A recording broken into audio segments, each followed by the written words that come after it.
everybody.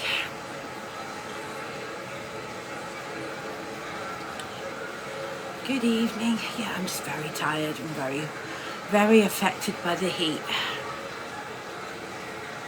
I'm going to wait for the numbers to build a bit and then I'll tell you what I want to chat about. But it's something that impacts a lot of people. And we're in for a very interesting hour or so. If you've been following what's going on in Parliament today, you'll know what I'm about to talk about. Or you should know what I'm about to talk about.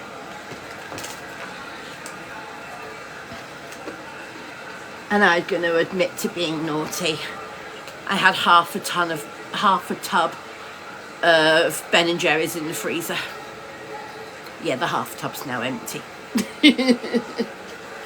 Oh, we might have a result earlier. They said 7:30, but they're back with a result already, by the looks of it.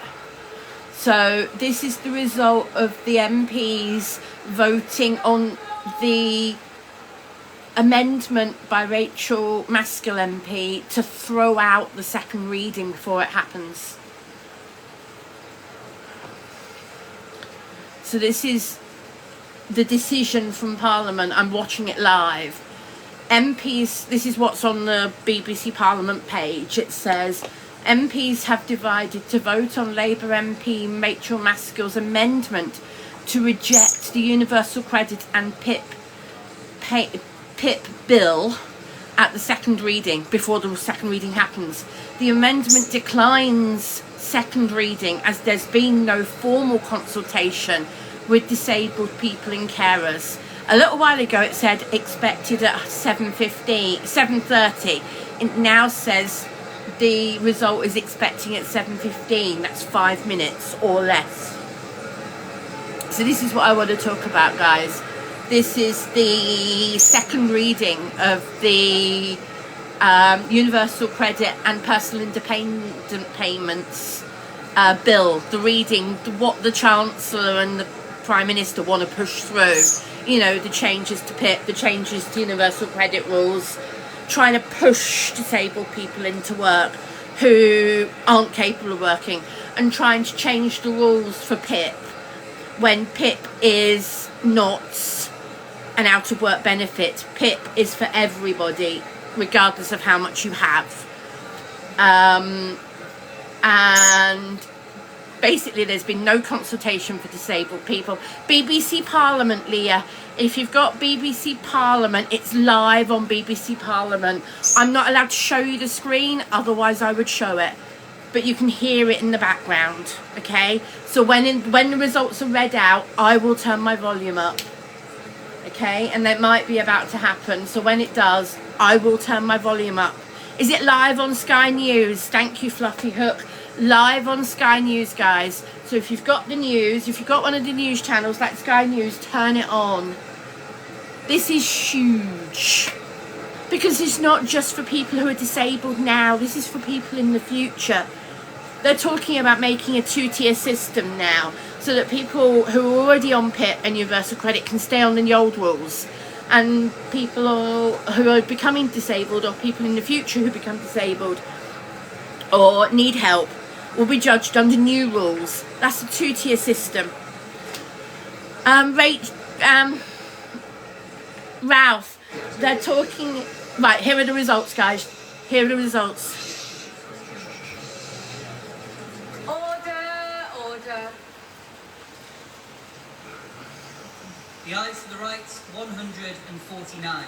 The noes to the left, 328. I'm not 100% sure. The ayes to the right, 149. The noes to the left, 328. The noes have it. Unlock. I'm not 100% sure if that's good or not. I'm not sure if that means I'm not sure which way that's gone. The question is that the bill be now read a second time. As many that Peter say aye? Aye. Does the country no? No.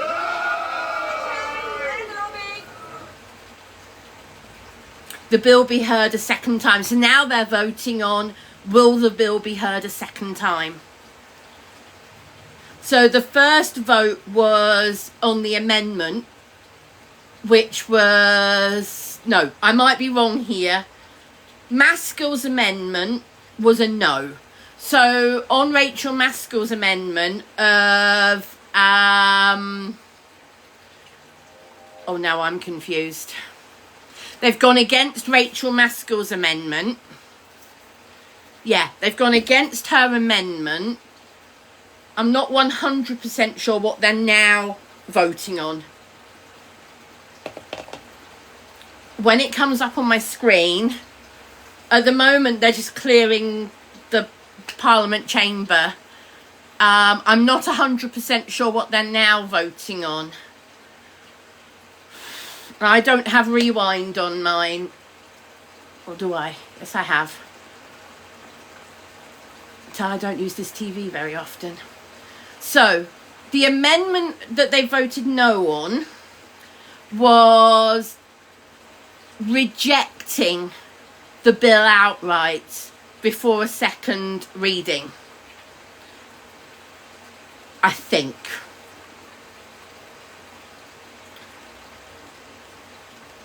So going back to what the Deputy Speaker just said, and then listen again to what the Deputy Speaker said. Hold on, they might be saying something.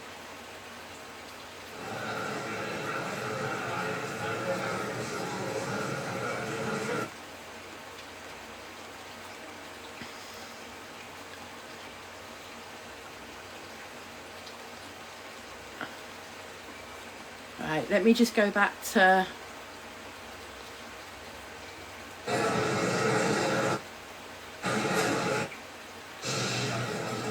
$328.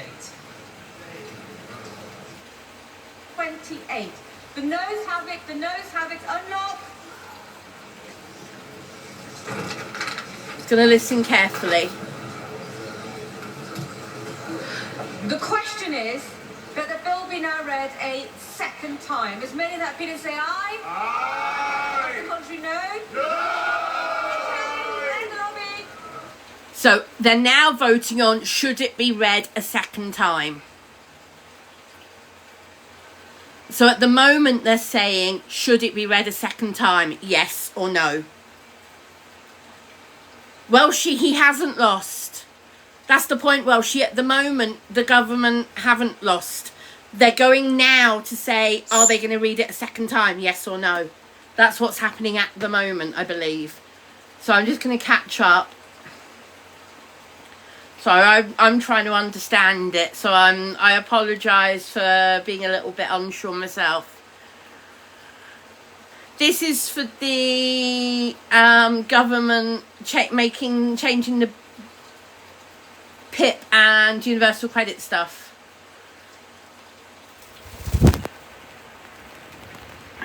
Oop. Hello, Luna. Go on up there. Oh, you want me? All right.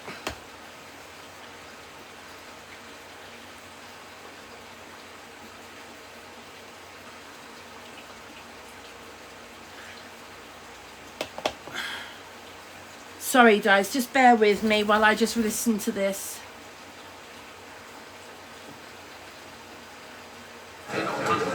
Colleagues should be seated and quiet. Seated and quiet. Right, okay. The question is as on the order paper. As many that Peter say aye. Aye. On the contrary, no. No. Tellers for the ayes are Kate Mather and Kate Dedden, and tellers for the noes are Gregory Stafford and Harriet Cross.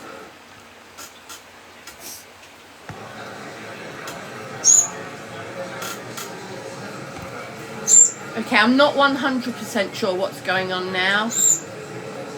I think it's still there voting, but I'm waiting to be sure.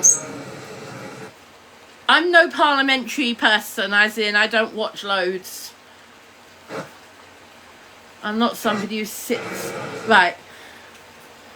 MPs have... This is on the BBC Parliament page. MPs have divided to vote on a motion to approve the Universal Credit and Bill at the second reading. The bill enacts the government's plan changes The result is expected at 7:30. Right. So this is now they're voting on, do we accept it, yes or no? We really want this to be a no. So this is the vote that we really want to be a no, guys. Okay? So the first vote not going through doesn't matter. This is the vote that we really need to be no. As in, we don't want the government winning this one. Does that make sense? I'm just going to try and catch my page up. Watch live. Right, because I had it on rewind and I was getting mismatched. Right, I'm going to turn that down. Right. So this is the vote we want to be a no. Right. Why do we want it to be a no? Okay. If this goes through, there will become a two-tier system when it comes to PIP and universal credit for disabled people. It will become a two-tier system where people who are newly disabled who end up on PIP in the future are judged under new, much harsher guidelines. And people like myself and a lot of other people who are already on PIP and universal credit will be judged under the current rules. That's a two-tier system and doesn't help anybody. They need to throw it out and make a better bill that works for everybody. They need to consult, because that's what they haven't done. They haven't consulted. They haven't talked to charities. They haven't worked with charities that work with disabled people all the time. They haven't done any of the plans in place. I was watching something earlier on, watching a video on TikTok where they were saying that the access to work schemes that they want to do haven't yet been put in place. They haven't even made the schemes yet. They haven't even created the schemes. So if they haven't even created the schemes, how do they know what they're going to do for people who they want to get back into work? They're talking about trying to get people back into work who are so disabled they can't work. And that's what's so wrong. They're trying to force people into work who can't work. And they don't understand that by doing a lot of the cuts that they're talking about doing, they're actually going to take people who are currently working out of work. Because by cutting the disability benefit, PIP, which is not an out-of-work benefit, PIP is available to people who work, not just people who don't work. It's not an out-of-work benefit.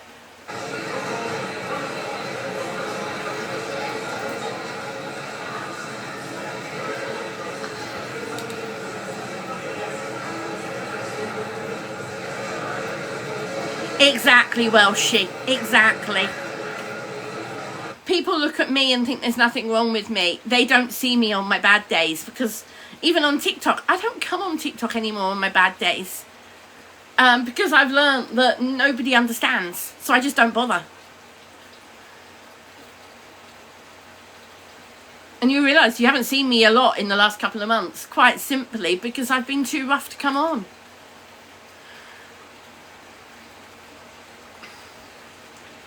Hidden disabilities, hidden illnesses. It's all, to a lot of people, it's a joke.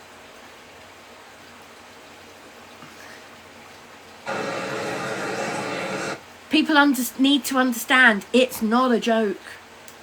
People need to understand that people are one accident, one illness away from being disabled themselves. Hidden disabilities have gone up a lot, in especially people with ME and long COVID. Long COVID is basically ME by a different name, and people don't realise just how serious it is. And that's what I know about. There's hundreds of other conditions that I don't know about. So I'm just talking about what I know about. Not the one exactly you got very unwell after COVID. I hear you. I hear you. Oh, go away, Kirsty. Yeah, I stutter when I'm stressed. I'm stressed about this. If you don't like it, please scroll on to somebody else's live. Thank Thank you, Kay, for the heart me. Thank you very much. I feel very, very strongly about this, guys. I really do.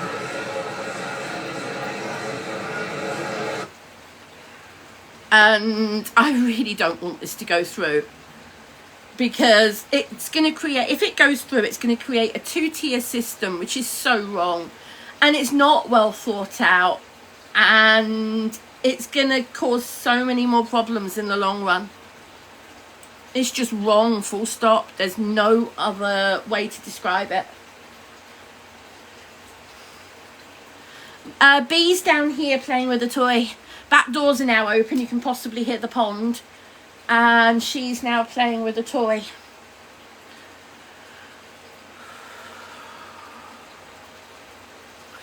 Oh, thank you so much, Norma. Thank you. Dan, they tax the millionaires more. They tax the millionaires more. That's what they need to do.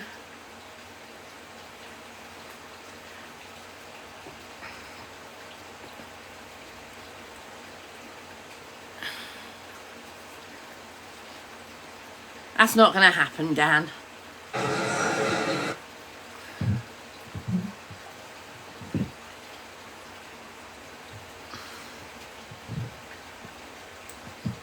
No, Matthew, it's called paying the dues. It's called paying sensibly and not punishing people who are ill. Right, here's the... Okay. Right, here it is, okay. Order, order. The ayes to the right, 335. The noes to the left, 260.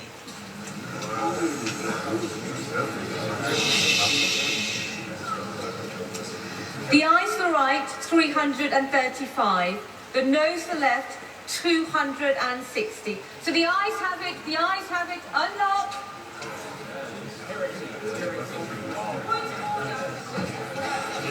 Point of order, Miss Wade, is it really relevant to business right now? Point of order, Helen Wakely. Madam Deputy Speaker, please could you advise, in the light of the shambles of this afternoon, the fact that this bill has been ripped apart literally in front of our eyes in this chamber, and that the government minister cannot even tell us how much it is now going to save, can you please advise whether this should still be rushed through to be debated next week here at committee stage, or whether the government should in fact withdraw this bill? The honourable member's put her point on the record. They're trying to push it through for next week. The scheduling of business is a matter for government and not for the chair. Programme motion to be moved formally. Formally. The question is as on the order papers. May that please say aye? Aye. Of the contrary, no? The ayes have it, the ayes have it. I don't need chuntering on the sidelines. Money resolution to be moved formally. Formally. The question is as on the order papers. Many of that please say aye? Aye. Of the contrary, no? The ayes have it, the ayes have it. I now go on to motion number 5 on prisons. Minister to move. I beg to move. The question is as on the order papers. May that please say aye? Aye. Of the contrary, no? No! The division is deferred until tomorrow. Motion number 6 on electricity. Minister to... Right, basically, yeah. So, that doesn't mean... Now, I'm not 100% sure, okay? I don't think that means it's actually passed. Okay, I don't think that means it's definitely passed. I think that means it's going through to next week. I think. In other words, it's not been thrown out of Parliament. It's going to go through next week. Yeah, there's a vote next week. It's not yet passed completely.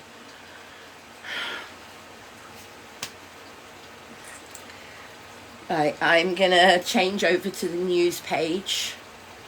because this is the Parliament page, so I'm going to see what the news page is saying. I don't have Sky News, so... Right.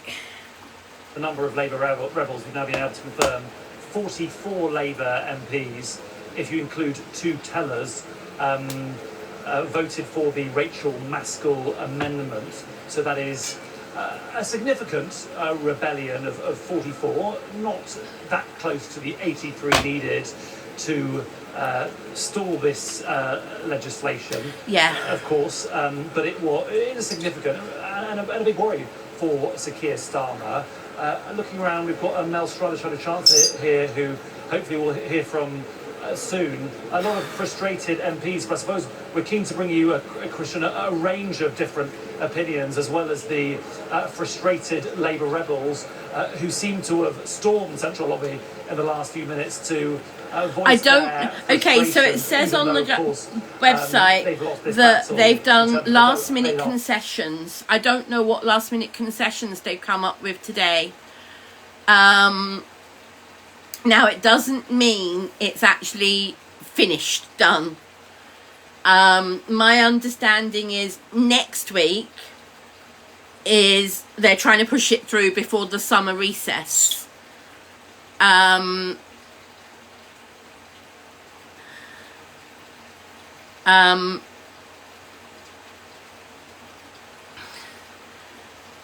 People like myself who are already on PIP and who are already on the limited capability for work and work-related activity, we will keep our current status because we're already on it, and they've said that anybody who's already on it won't lose it.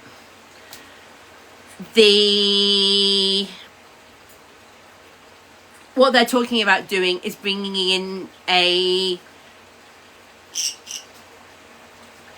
new rules. Now, I'm going to say I'm 100% correct, guys, so please don't 100% quote me, okay? I'm just talking about it. It is so unfair, Erin. Totally agree. It is so unfair for the people who might become disabled next week, next month, next year. Some of you guys who are fit and healthy at the moment, you're one illness, one accident away from becoming disabled or unable to work. No, it's not till reassessment, Johnny. It's, as far as I'm aware, it's indefinite. Exactly, Erin. The same illnesses. They can't say yes to one person under one rule and a different person for the same thing, a different rule. You can't do that. It's a 2-tier system. People before one date and after a date. You can't do that to 2 different people. It's just wrong. So reassess, Magic Mushroom, that they cannot reassess you under the new rules. So you would be reassessed under the current rules, not under the new rules. That's my understanding. Whether that's 100% correct, I'm not sure. But my understanding is the rules, my understanding, and if anybody knows some of these rules more than I do, please do come in my box and have a chat. If anybody understands it more than I do, if there's any other disability TikTokers watching, or if anybody knows any other disability TikTokers and wants to get them in the box, please. I don't know. I don't know if any of the other disability TikTokers watch me. I know I watch quite a few of them, but I don't know if any of them watch me.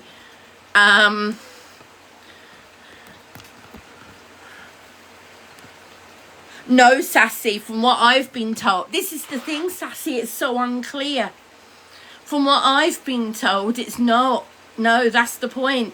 This is the concession they made the other day.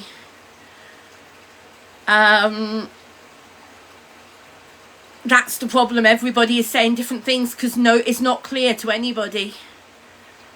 GB News, no, it hasn't passed. It's gone through to be reread next week. I'm just going to turn the volume back on and see what they're saying, okay? set out £5 billion worth of savings that would already be brought through and scored by the OBR, almost 500,000 fewer people going on to those long-term benefits as a consequence. And we had further plans, which we had consulted I don't know who in this office is. on PIP, for example, to save a further 12 billion per year, and there would have been further to have come. This is eminently doable, but you don't do it by straddling around at the last minute and botching it, which is what this government has done. So you agree, as many MPs do, that the welfare budget does need to be reformed. What would you support going forward?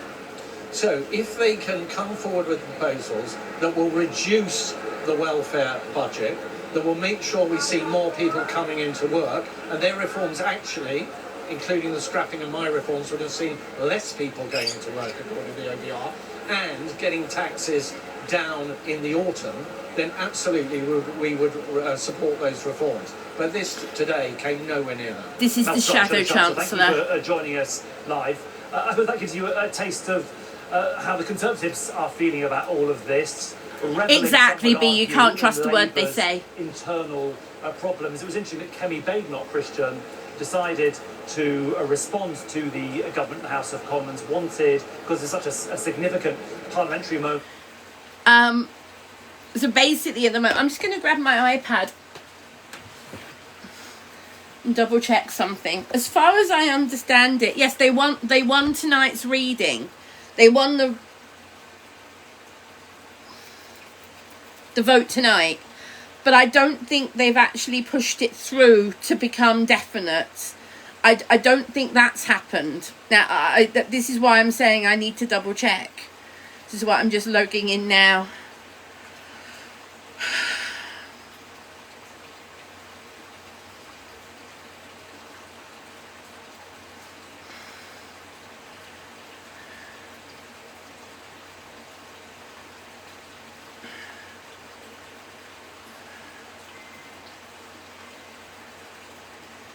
Yeah, okay, so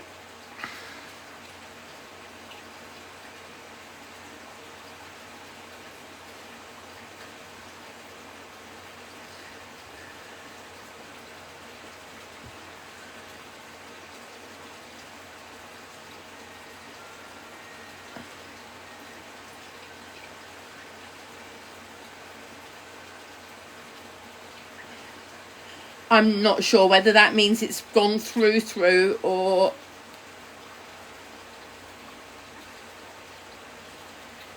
I'm confused.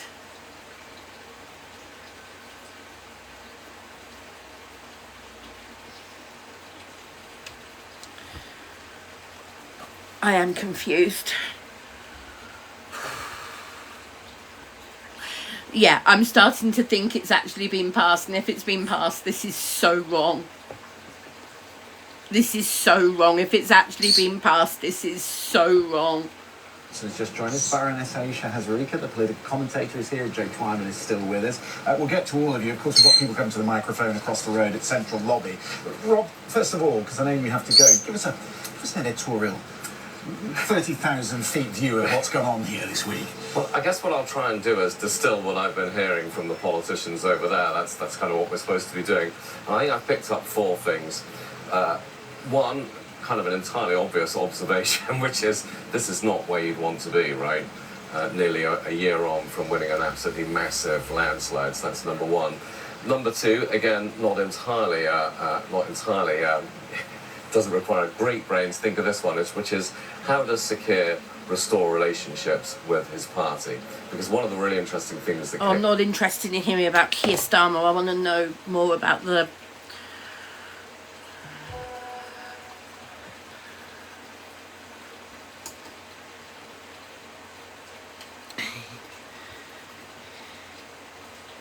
Yeah, I've seen that page, Amanda, thank you. I've already got that page myself. Yeah, that's what I was looking at, yeah. B, you shouldn't have that. Where did you find that?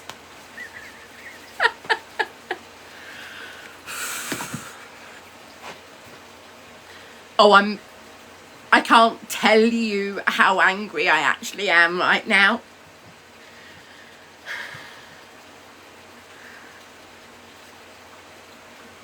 I'm more angry than I think I can put into words. How did you vote and how are you feeling?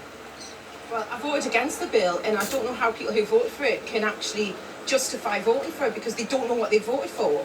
You've seen what was happening in that chamber. It was absolute chaos. This is no serious way to make legislation. And you know what? This is messing with disabled people's lives. They've already been through hell since we first announced this bill. This is a Labour They MP. don't know what the hell's going on because, quite frankly, neither do MPs know what's going on. And this is just, I'm angry. I'm angry and I'm upset. And this was all about party management and saving face, not about what's right for disabled people. What do you make of how the leadership have handled all of this? What do you make of the Prime Minister's position here? Well, I think the whole thing's been handled badly. Lots of us from the get-go were saying, this bill is wrong, listen to us, listen to us. We weren't listened to, and now at the 11th hour, we've had all these changes, and no one really knows now what the future holds or what the bill is going to look like after it's gone through the next stages next week. And there's no guarantee. So what people did vote for today was the bill as it currently stands. So what they voted for is a tightening of eligibility. What they voted for is cuts to they voted for 150,000 people to be pushed into poverty, and they've voted for universal health element to still be cut.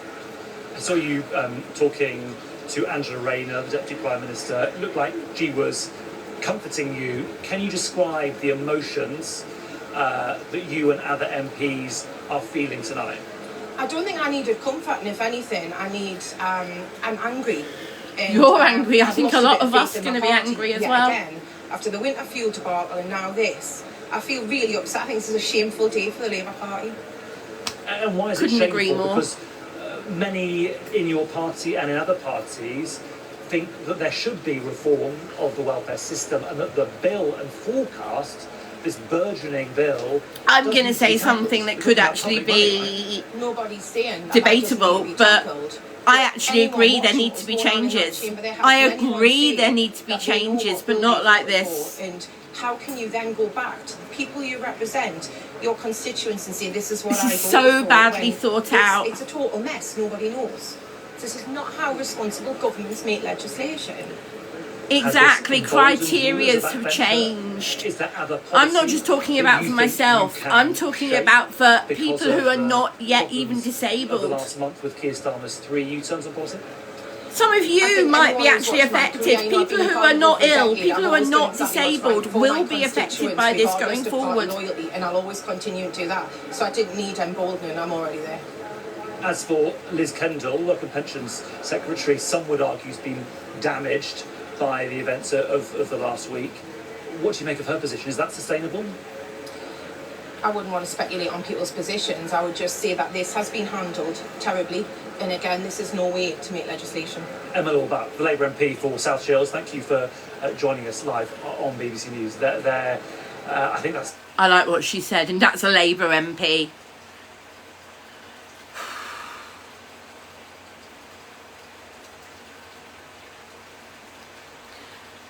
Jay, that's a good question. I'm not 100% sure at the moment, but basically they're saying that MPs have passed the welfare reform bill. The bill has passed. So if the bill has passed, yet they're still talking about it next week, how can they pass the bill and still talk about it next week? I don't understand that. So they've already said they're not going to cut people, but yet they've actually just said, she's actually just said, well, they're still going to cut people. This is just wrong. Exactly, Wags. They don't know what they voted on.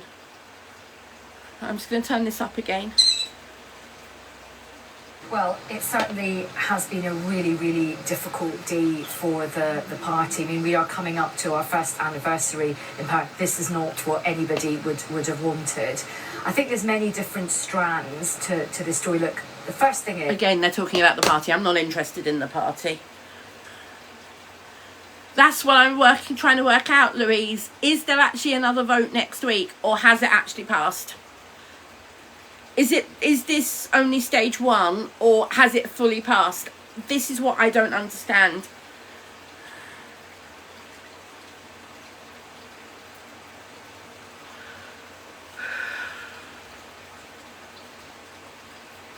because I'm so confused at the moment. It passed stage 1. It's already past stage 1. Is this stage 2 or stage 3 next week?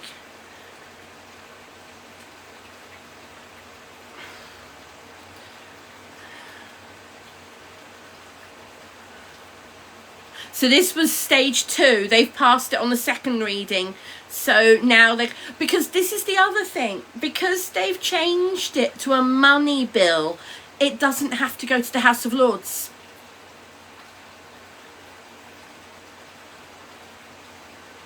It hasn't been debated properly. It hasn't been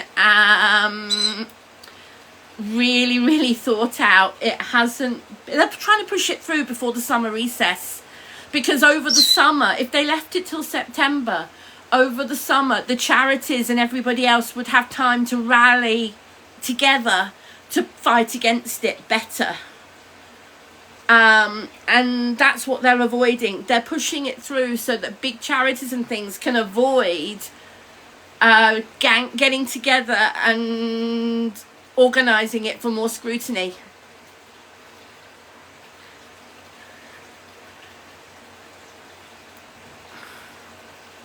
They haven't been supporting it, no.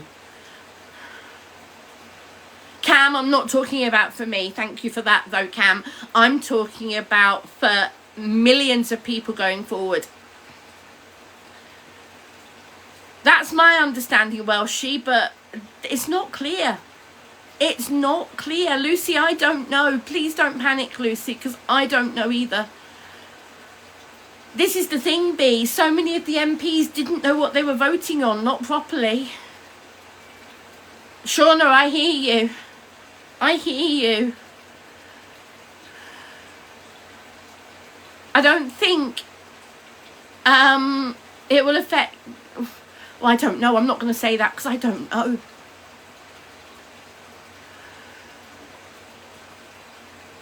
This is the thing, Louis, we don't know for definite if people are going to be judged on the new rules, the old rules. Is it you'll be judged on the new rules when you come up for reconsideration, or will you still be judged under the old rules? This is the thing.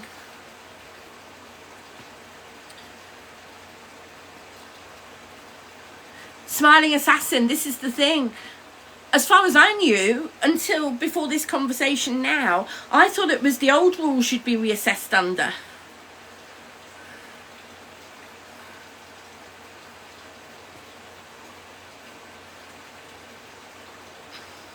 Sven, saying it's most likely isn't helping. We need to know for definite. Because I was told, and not told, I was reading other websites that say people who are on it now will be judged under the old rules, not the new rules.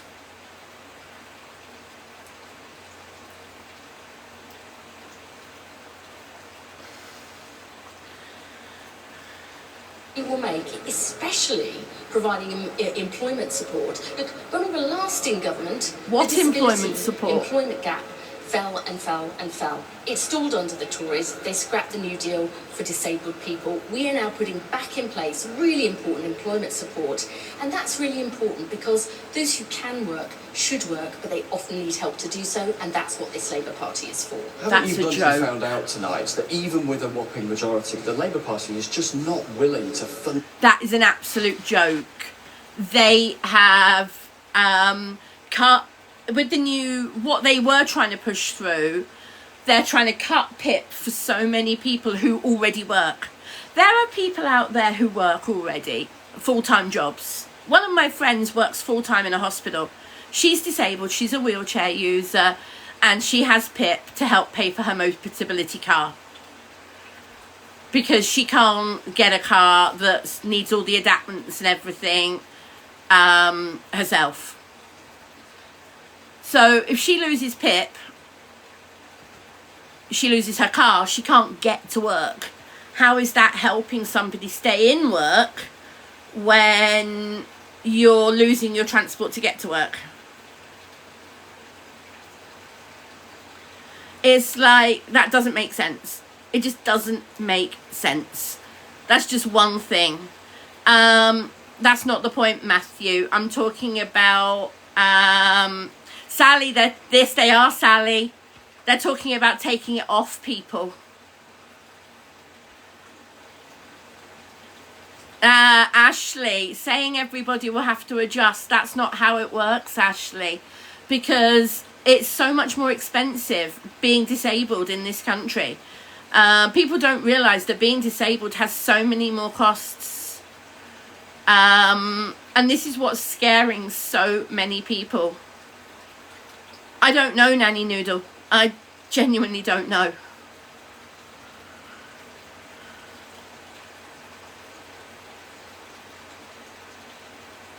I don't know where you've heard that, Sally, because I've heard that it's the whole of PIP.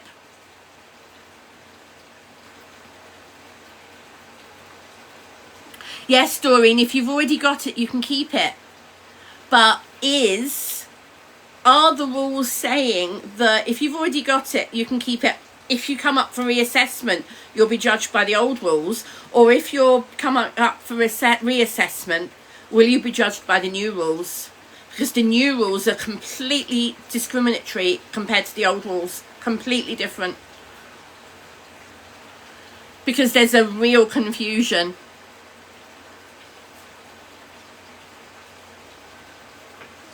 This is the thing. Some of you are saying the new rules. Some of you are saying the old rules. This is the thing. Nobody knows for sure. It's not clear enough. What's the difference in the rules? So it's J&T, the difference in the rules.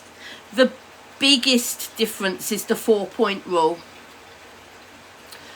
The 4-point rule, people are saying that you have to score 4 points in one category. So where in some categories you might score 2-3 points in different categories, but in no category do you score 4 points. But you still you score more than enough points overall. But if you don't, in the new method, score 4 points in one category, but you score plenty of points, but if you don't score one 4-pointer, you don't get anything. And that is wrong. This is what we don't know, Sparkle. This is what's not clear. It's so confusing. They're talking about November 26, but then they're also talking, it's not clear whether that's only for new people or whether it's for older people, not older as in age, but old people who've been on PIP before. So if it's only for new people, I will still be judged on the old rules. So I'm talking about myself for a second. If they're saying it's for everybody from November 26 onwards, then I would be assessed under the new rules.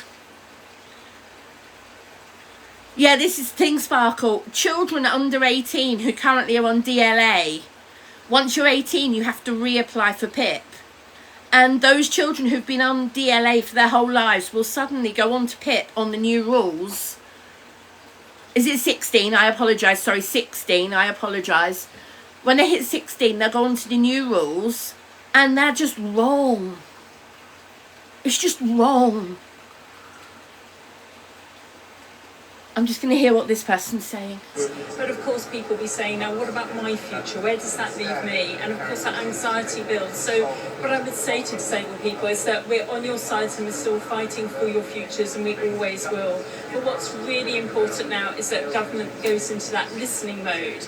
I would urge the government to pause the bill at this point, not just rush into committee, because I think that wouldn't show the contrition that is needed to disabled people and to ensure that their voices start feeding into this process before we get to the committee stage. There are, though, MPs within your party who think the rebellion that you've led in recent days has really damaged the Labour movement and your Prime Minister. Right, I just want to read this, which is on the screen, okay? Existing PIP claimants not affected by changes. Changes to PIP only apply to new claimants. Health element related to UC payments not frozen. Now, I don't understand what that means about the UC payments, so I'm not going to think about that at the moment. Existing PIP payments not affected by changes. So to me, that would mean if you're already on PIP, you're not affected by the changes, therefore you would be reassessed under the old rules. To me, that's what that means. But other people are saying, no, it's the new rules for everybody when you come up for reassessment. It's not clear enough. It's not clear enough.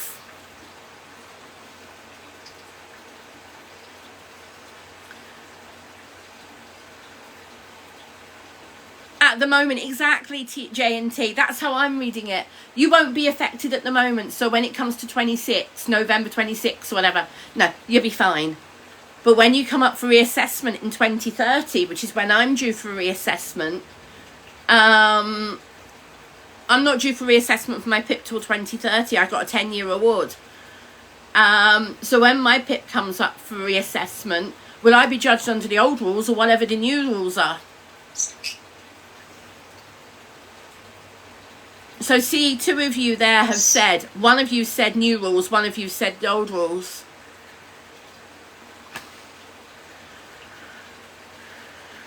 It's not clear enough. Make of those criticisms that certainly I've heard from some of your colleagues in private. Well, I think you can tell from the speeches this isn't about a rebellion, it's about conscience. And for me, this was a vote of conscience because I told a story of a constituent who wouldn't be here if these reforms went through, such as their mental health. And those issues of conscience which come to the House from time to time, of which this is about people's lives, then of course what we did was vote with our hearts today on behalf of them, but also with our heads about what is the right thing to do on behalf of people who are JJ, I'm not 100% sure.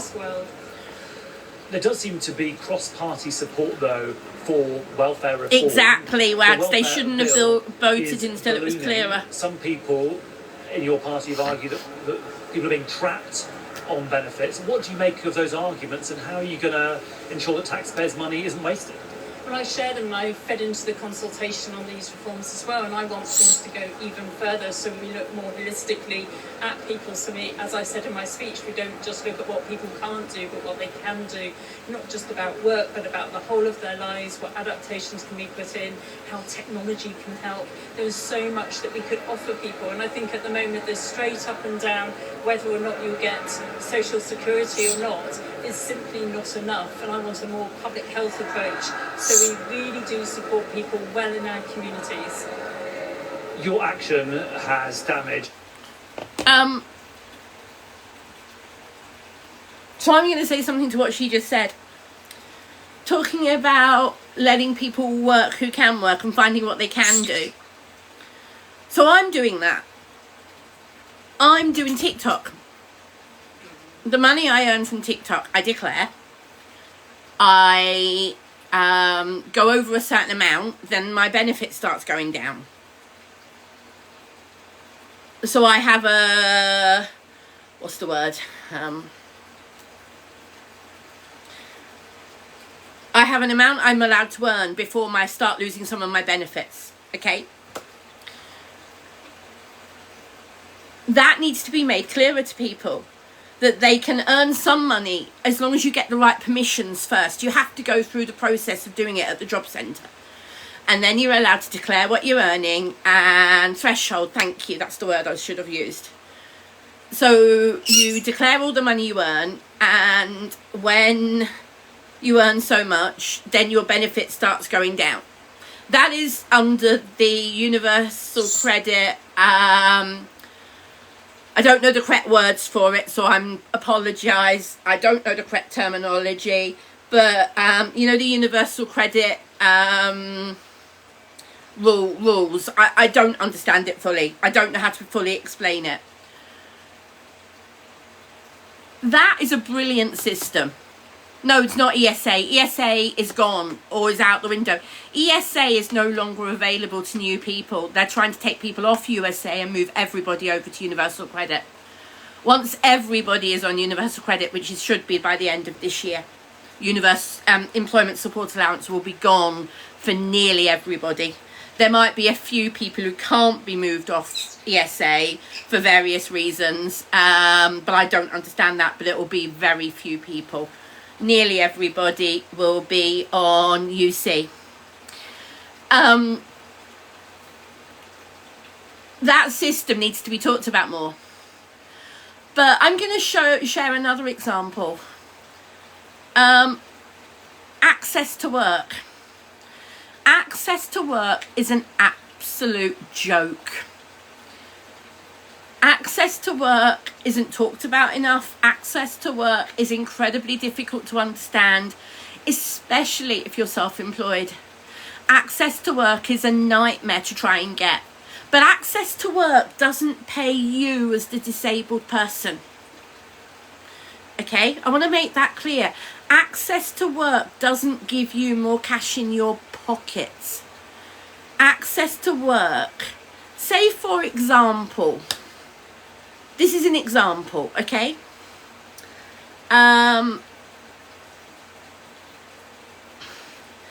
Somebody needs to travel to and from work and they are very disabled to the point they cannot use public transport, okay?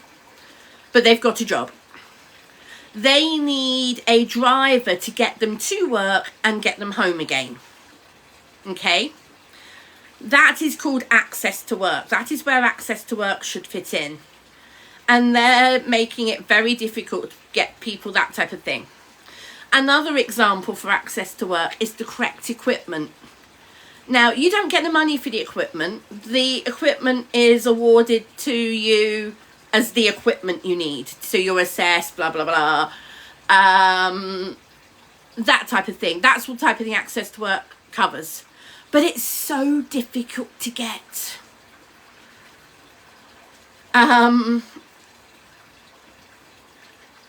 And it's like a minefield. It really, really is. I've been down that road a couple of times over the last 15 years. Last time I did it, I gave up. That was about 10 years ago. The last time I tried to go down the access to work route was about 10 years ago and I gave up. It was when I had my shop in North Wales and I was trying to get help with some of the things I needed for the shop to make it easier for me to run the shop. I ended up giving up. Apart from anything, my health deteriorated even more. And when my health deteriorated even more, I had to give up anyway. It's very expensive being disabled Welshie, and people don't understand that. It is crimson. From what I've understood from other people, it's even worse now for access to work. That's what I'm trying to get at. I'm talking about 10 years ago. It's now even harder. And why is it more expensive? Okay, Maisie. I'm going to use a very basic figure. Okay, I'm going to use a very basic figure of £100. Okay, say for example you earned £100. I'm going to use person A as a fully abled person. Okay, person A is a fully abled person. They can jump on the bus, they can jump on public transport, they can walk, they don't have to worry about it. They can wake up in the morning really easily, they can grab breakfast, get out the house, go and catch the bus, go to the train station, get on the train, walk at the other end, no problem at all. They go to work, they do the day's work, they come home, they have a social life, and they start the next day tomorrow. You know, you get the idea. And they earn £100. Then you've got a disabled person doing the same job. But that disabled person can't go out the house, get on a bus, and get public transport to work. They have to pay to get to work via a more expensive method, like taxis or something, because they can't use public transport. It's nothing to do with bus passes or whatever. They can't use public transport. Not all disabled people can use public transport. I've got a fairly good wheelchair, basic wheelchair. I can get on public transport, but I have problems sometimes. Imagine if you're a wheelchair user who can't use public transport. How do you then get to work? You can't just pop out and go to work. You have to really, really organise yourselves. That costs money. Keeping you up, keeping your wheelchair, that costs money. Keeping the car running, because you have to have a car. You can't rely on public transport. That costs extra. There's extra things and gadgets you need day-to-day life. That costs extra. You need help to do things. That costs extra. I don't know what the exact figure is. Okay, so please, I'm not going to get the exact figure right.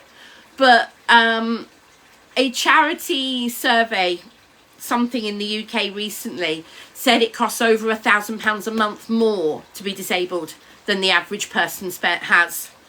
That's what PIP helps with. The big thing that everybody is missing is PIP is not an out of work benefit. So all these people who are saying we want to get people off benefits and into work, you can't get people off benefits when it's not an out of work benefit. It's open to everybody.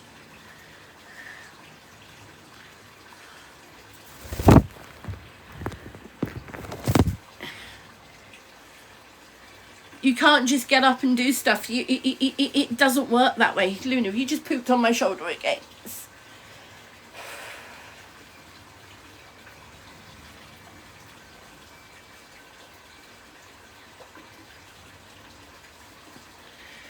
Sorry guys, just bear with me. Have I got it all? Not till September, August, Mr. Dodger. August for the dermatologist. That's August.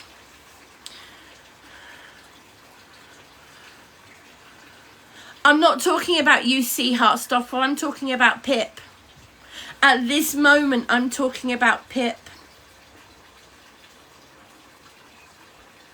Okay, there's 2 or 3 different things going on here, and that's what a lot of people don't understand. Okay, I'm not talking about 16 to 21 year olds. I'm talking about disabled people, full stop. I'm not talking about 16 to 21 year olds that are on universal credit. I'm not talking about that. I'm talking about disabled people who are on PIP. Disabled people. And again, forget about the government changes at the moment. What about the ridiculous bureaucracy that's going on in the DWP?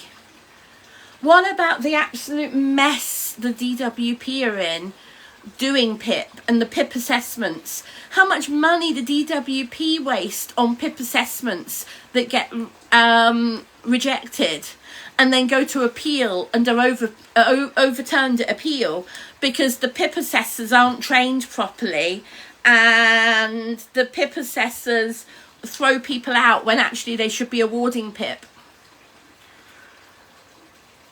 I want to see if anybody else wants to come in the box. If anybody else wants to join in, if anybody else wants to come in and talk about it, please do.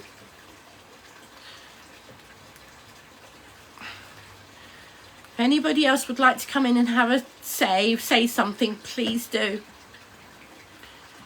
I'd love to hear from other people and hear what other people have to say. I really would.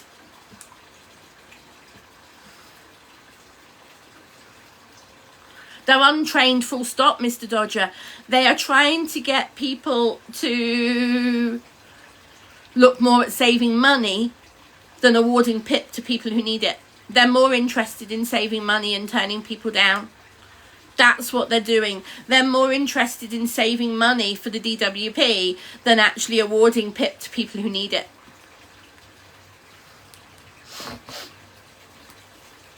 I'm just going to hear what this is saying. Hold on. Similar, and that's because there's pressure on finances. That's right. It's true in Britain, it's true in America, and it's true in many developed democracies. this was an issue that was a big problem facing Britain before COVID, but COVID's... I'm not sure what they're talking about. Yeah, I know money doesn't grow on trees, but the thing is, disabled people need the help. Living as a disabled person costs a lot more. And I'm not just talking for myself, I'm talking for all disabled people. Oh yeah, Atos was the worst, yes. Am I stressed? Yes, Linda. That's why I'm stuttering a little bit. As people know, my stutter comes out more when I'm stressed. Cozy Bay, thank you so much for the greeting heart. Thank you, Cozy Bay. Kaylee, we're talking about the government welfare bill, which has passed through the reading it had today, and what it means for disabled people, and I am furious. I can't express to you guys just how furious I actually am. Because I'm not talking about for me even, I'm talking about for other people going forward.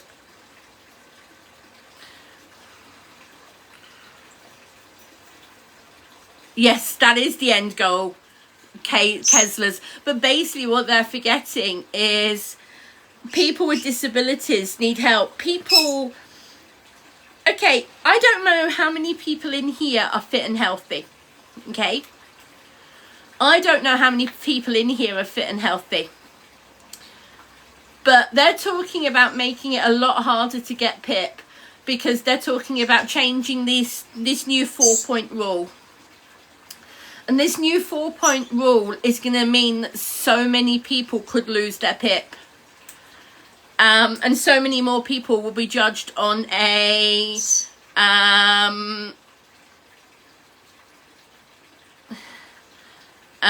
rule that's not fair. Yeah, it's not a luxury. People think, oh, £400 a month, that's a lot of money. No, it's not. When people realise how expensive being disabled is, £400 a month is nothing compared to how much some people have to spend on disability.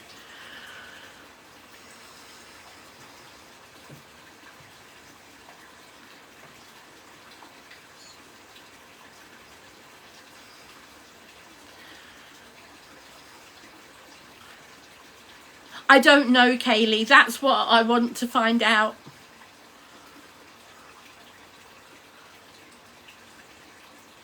Yeah, they're basically turning around to people and saying you're not disabled enough.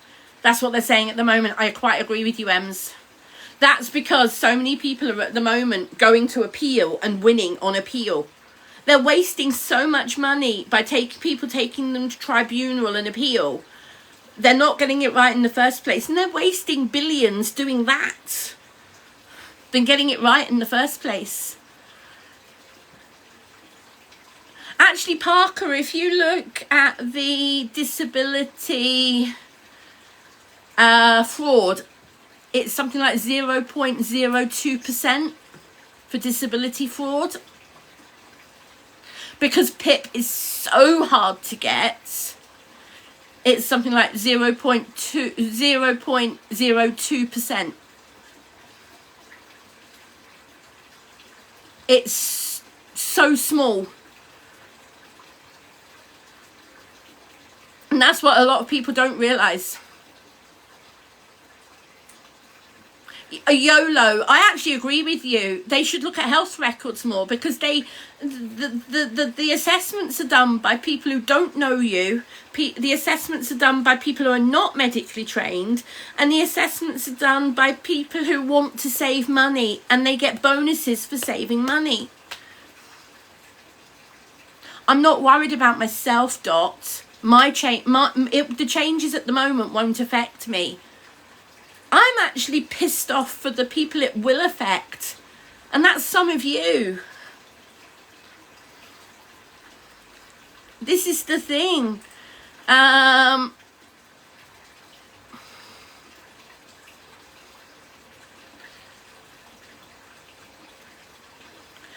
Hayley, this is the understanding I've got. The understanding I've got is, yes, they keep it, but the question is do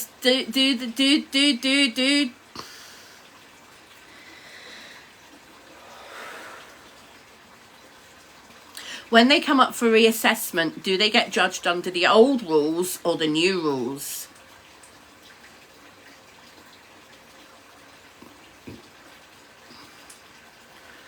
Little Munchkin, I hear you. I hear you. Little Munchkin, I hear you. You may be non-verbal, but I hear you. All right? I hear you loud and clear. I want to pin that. I hope you don't mind. I want everybody to hear that. I want everybody in this room to hear that.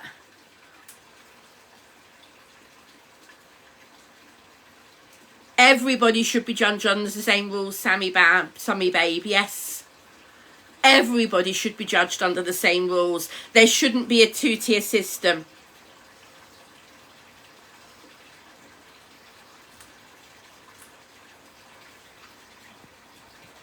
Little Munchkin, I'm giving you a follow back.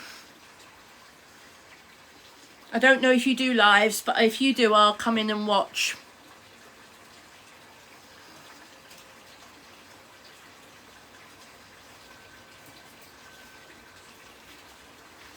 They need to get it right in the first place. At the moment, they're trying to repair a broken bill. So what they're trying to do is, they've got the current situation. This is how I see it, okay? This is how I see it. They've got the current situation, the current system. They've written a bill that, oh yeah, we'll throw this bill together. The bill they've thrown together is so broken. They're trying to fix the broken new bill rather than then listening to people who are disabled, listening to the campaigners, listening to people. They're not doing that. They are saying, we're going to push this bill through. Rather than what they should be doing, which is not writing a bill yet. They should be consulting people. They should be saying to disability groups and disability charities, how can we get it right? Not writing a bill without input and then saying, well, this is what we're doing, take it or leave it. They're getting it round the wrong way. They need to be listening before they done it. They haven't done that, Sean. That's what they haven't done. That's what they haven't done. They've not got the work projects they're talking about setting up. They haven't even started creating them yet. They haven't improved access to work. They haven't said how they're going to get these people into work, that they're going to take off benefits. PIP. They're going to take PIP away from people to get them into work. Hold on, PIP is not an out of work benefit.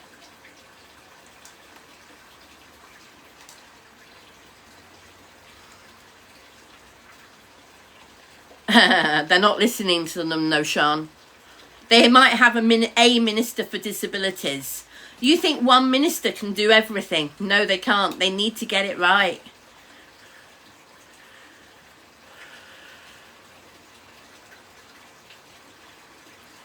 They're rushing it through. They're so rushing it through. They will, Loza. They'll have many deaths on their hands.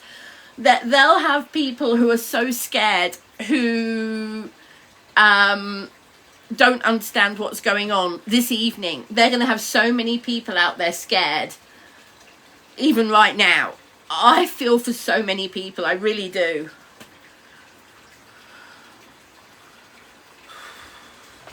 I'm just going to have a quick look and see who else is online who's a disability talker, and see if I can see if there's anybody I can talk about this with who I know is a real disability talker.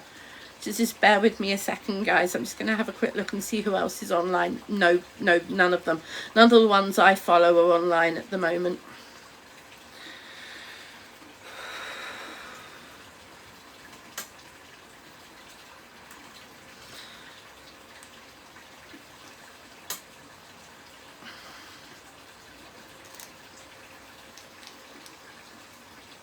I like this. You can work, Annette. Why don't you? Right, so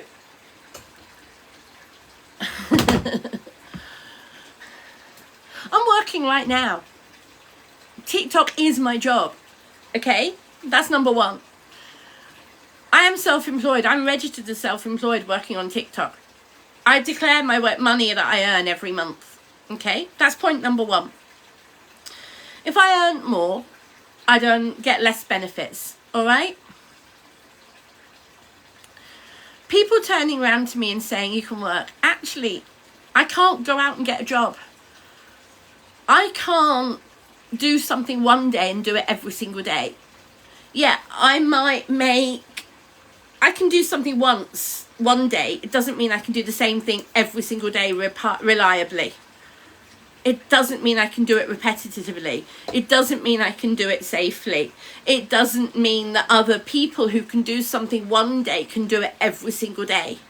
Could I turn up to work every day on time? No.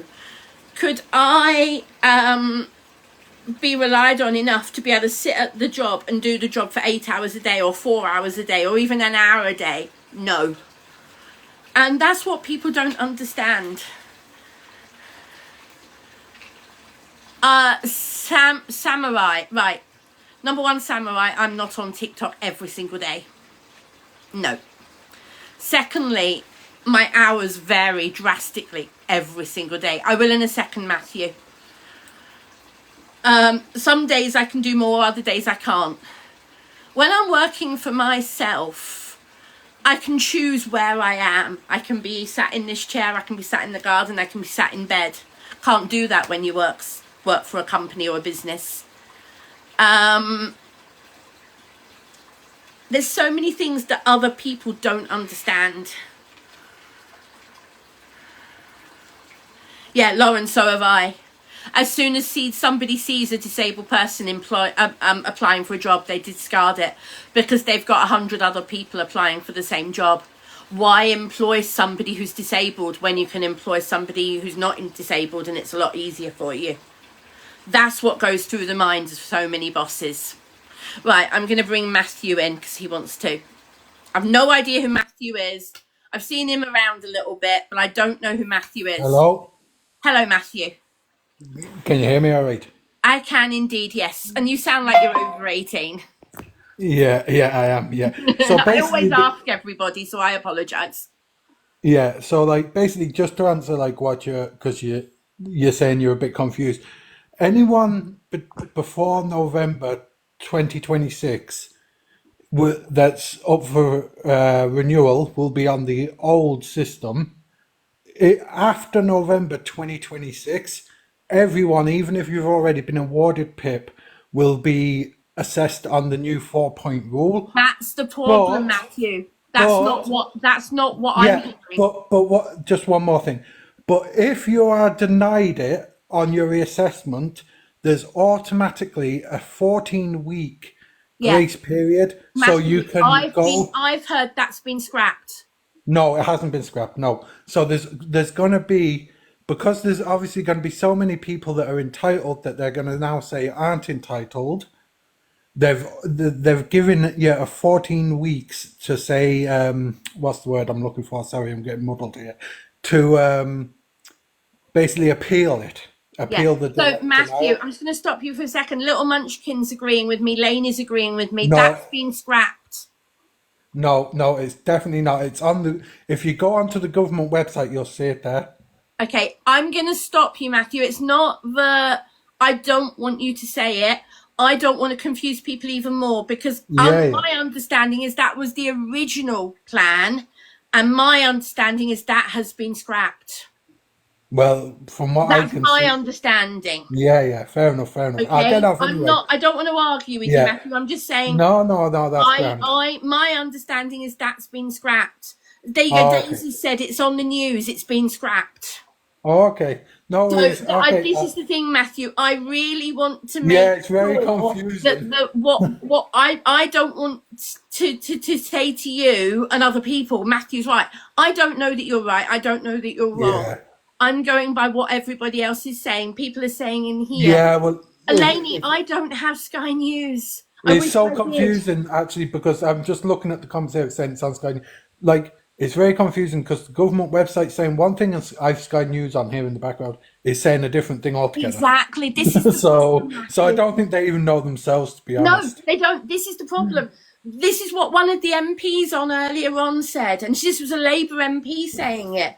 She was saying that the MPs don't know what they voted on. It's not clear. Yeah, it's very strange. Anyway, I'm going to drop down and let Hey, someone thank else you, join. Matthew. Thank you for coming up. Do you know how to get Yeah. out? I don't. If you can kick me, that'd be I can great. kick you. Yeah. Thank you, Matthew. Cheers. Bye. There you go, guys. It's not that I don't want Matthew to talk. Quite happy for him to talk. The understanding I've got is that that has been scrapped. That was the original plan, but that bit has been scrapped. And this is the thing. I don't know what's right and what's wrong. And I'm getting more and more confused. Is there anybody in the chat who is currently affected by this and wants to come up and talk about it from their point of view? If you're currently affected by this and you want to come and talk about it, please come and talk about it.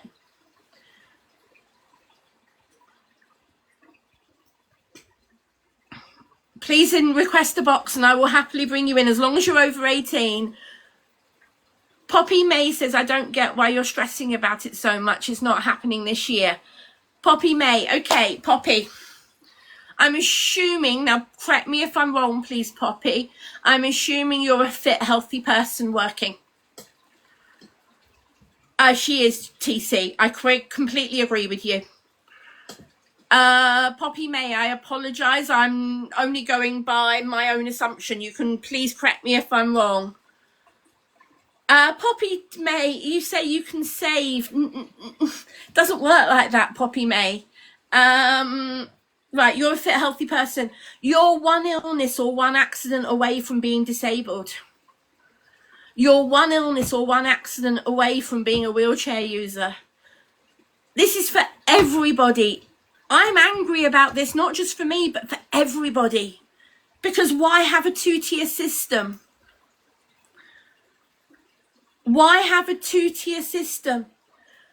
When I can, if the rules are that I stay on the old rules, but new people who become disabled next year on the new rules, that's more unfair on them.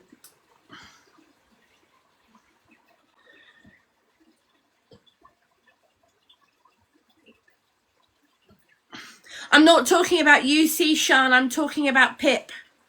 I'm talking about personal independence payments, which is not an out of work benefit.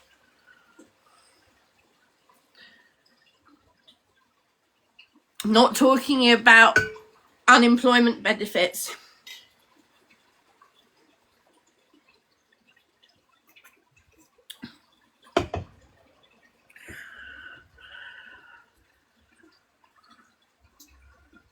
I'm not talking about me, Poppy May. You're missing my point, Poppy May.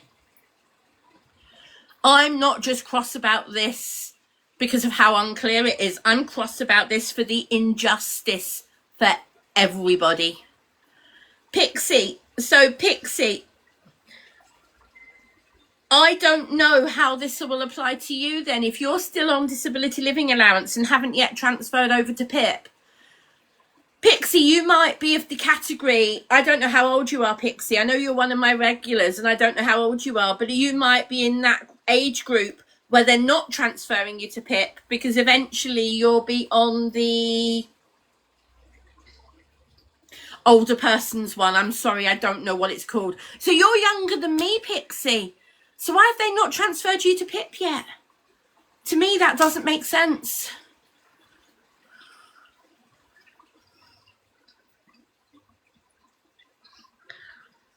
It's not about blame, I am, Victoria. It's about the government getting it right.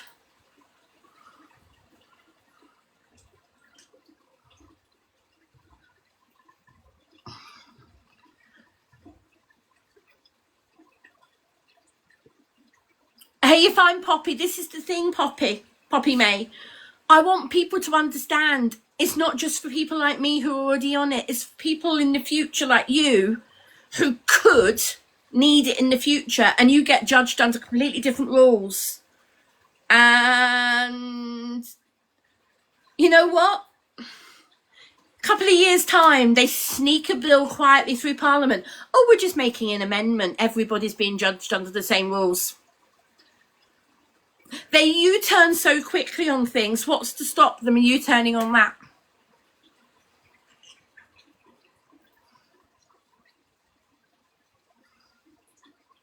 Lily May, what would my suggestion be?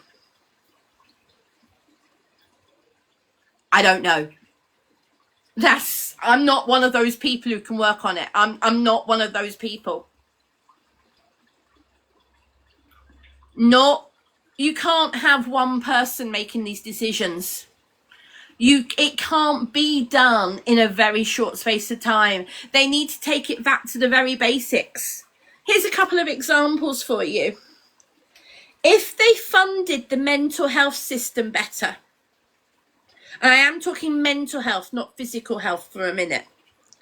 If they funded the mental health system better, the mental health side of disability, if they went back to the very basics of supporting people with mental health better, and they put a lot more money into mental health schemes, and they put a lot more support into helping people and treating people with mental health, I mean a lot more money, I'm talking billions.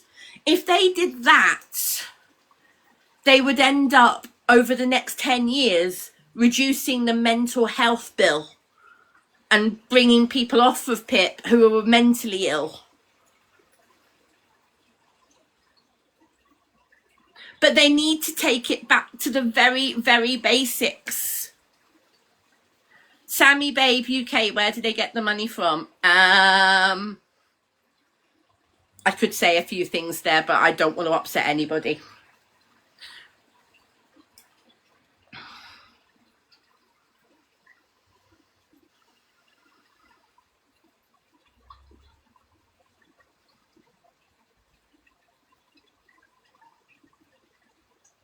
Care Bear bag came from TK Maxx last year sometime.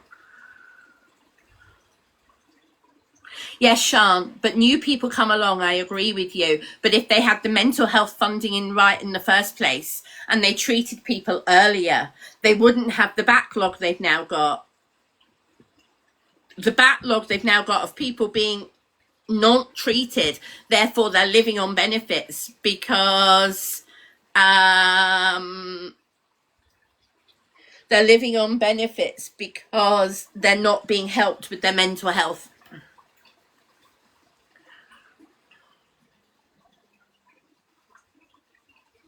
And that's wrong, Lou. This is the thing. Over the last 20 years, the NHS, over the last 30 years, the NHS has not been funded properly by any government.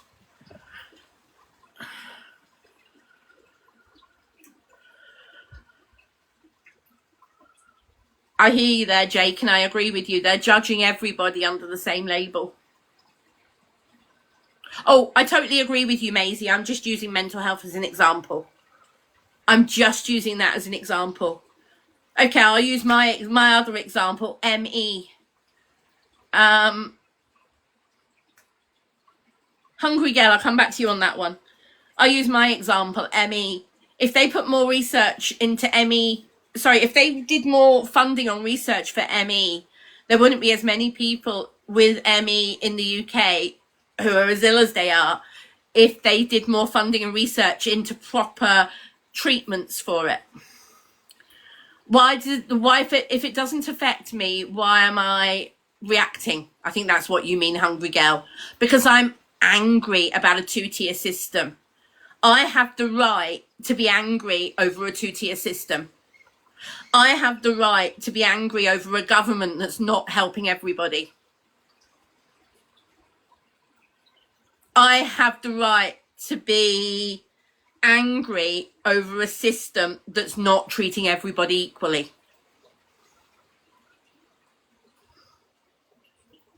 Exactly, Holly.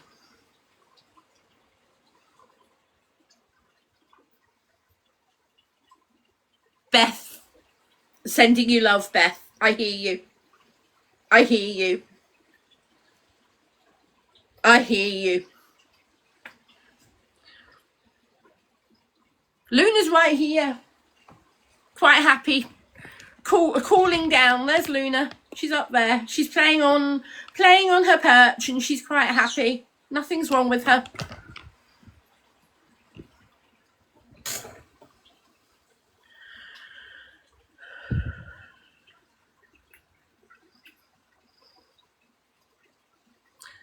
Home life with JNT, I agree with you. They need to start supporting all areas so much better.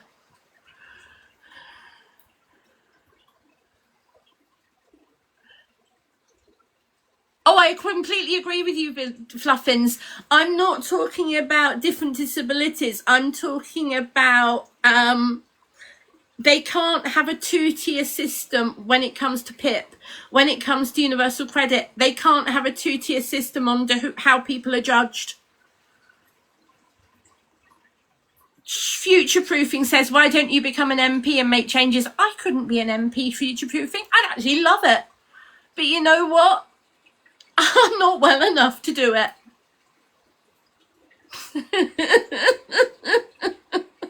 I'm not.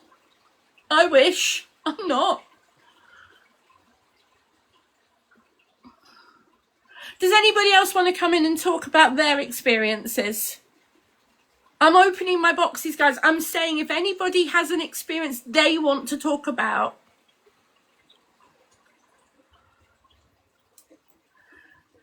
If anybody wants to come and talk about it from your perspective.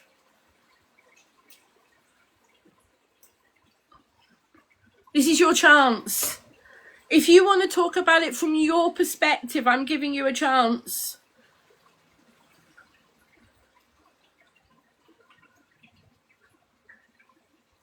Auntie Linda, I couldn't agree with you more.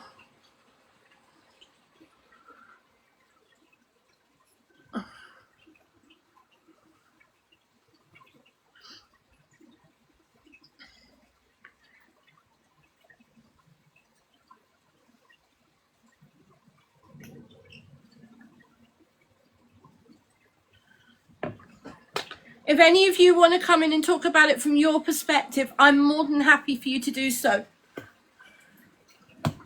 Because it's so important that the government get this right. And at the moment, I feel so strongly that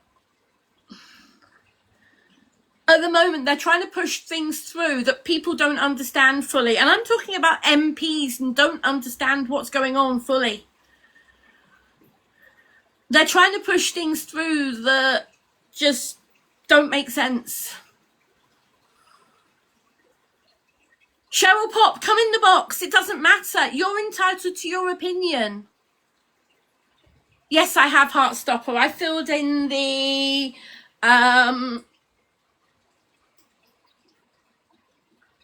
online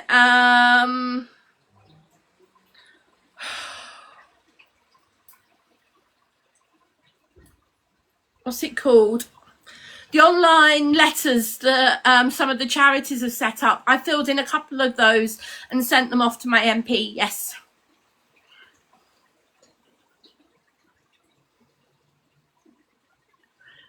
Basically, like I said, guys, everybody who's watching this live, even if you're a fit, healthy person at the moment, you are one accident, one illness away from being disabled. And people don't understand that they are one illness, one accident away from being disabled, and they would be judged under these new rules. I'm actually saying that it would be wrong for people to be judged under rules that are harsher than people who are currently on the same disability benefits for the same condition. Cheryl, if you go down to the bottom of your screen and click the guest button, or I can invite you in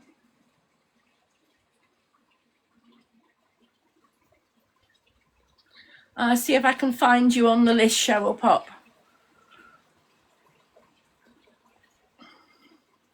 I've just sent you an invite, Cheryl Pop. There you go. I've sent you an invite, so it'll probably flash on your screen.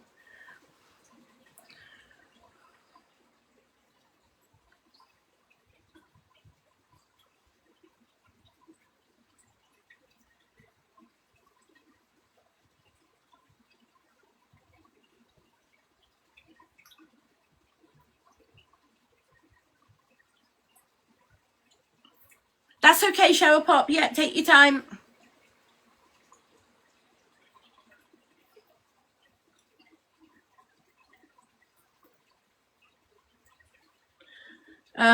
Hold on.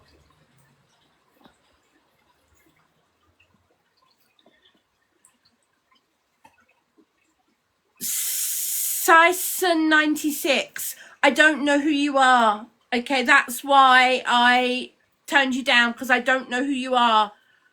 Okay, I had so many I get so much trolling. I don't know who you are. Okay, so if you want to come in, if you are over 18, I will let you in. But if you start trolling me, I will throw you out again.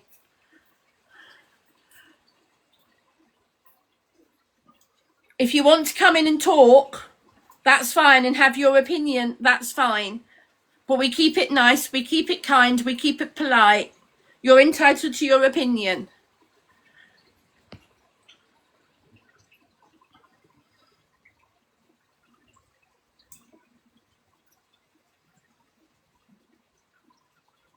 Emma, I see you saying the government is losing money to people abusing the system. Emma, do you know how hard it is to get PIP? The fraud on the PIP system is something like 0.02%, something like that. And the amount of money that is spent on appeals and tribunals is in the millions, because it's not assessed correctly in the first place.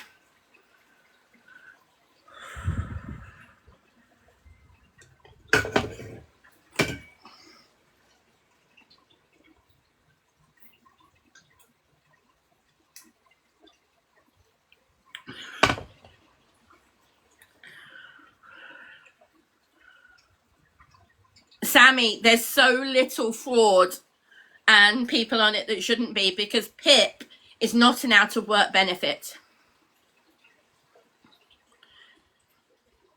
Yeah, Luna's my parrot, yes.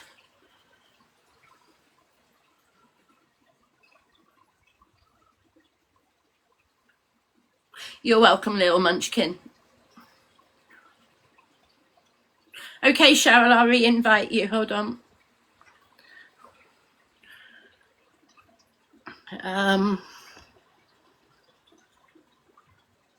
I think that's you. I think that's you, Cheryl Pop.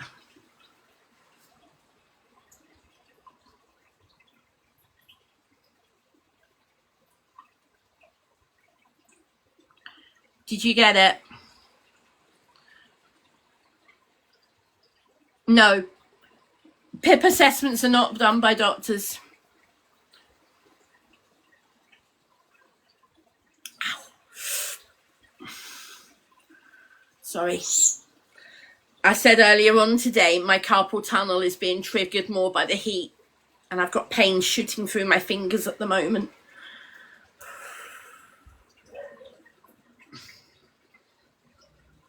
Cheryl Pop, are you coming in? They're not, Elle. That's the point. People think they're done by health professionals. They're not.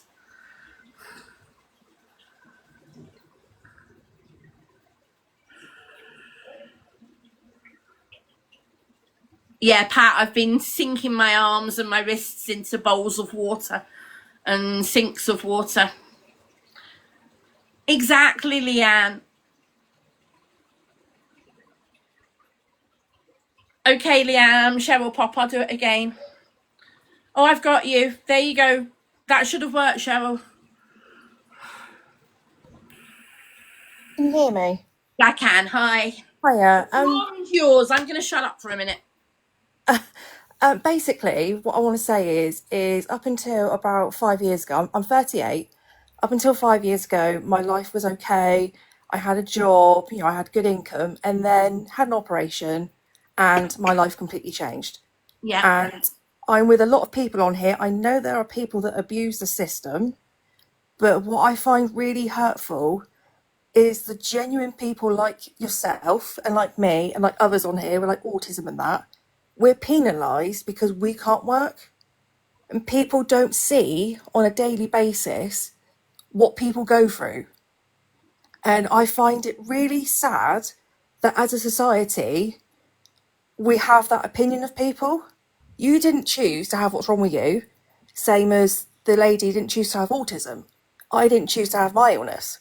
So I find it very upsetting that with all this going on, I understand that there needs to be a change in the system, but I'm just worried they're going to penalise the wrong people. I mean, I read not that long ago, a lady had her PIP removed. She had dementia. How do you take away dementia from PIP from someone with dementia? So that's where I'm coming from. So I'm cross, but I'm also very sad that in today's society we are like this towards one another. Mm-hmm. That's all I really want to say, really. I agree with you, Cheryl. I mean, do you understand where I'm coming from? It's nice to be able to have somebody to talk to about it.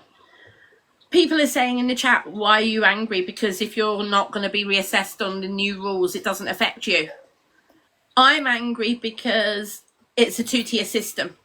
Yeah, I mean, I'm angry that the fact that in a minute, people that are going to, have a claim and they're genuine claims, they're going to go through all the hoo-ha of like appeals and that. Life is hard enough with a disability as it is. It doesn't need to be made harder. Yeah. And I just find it...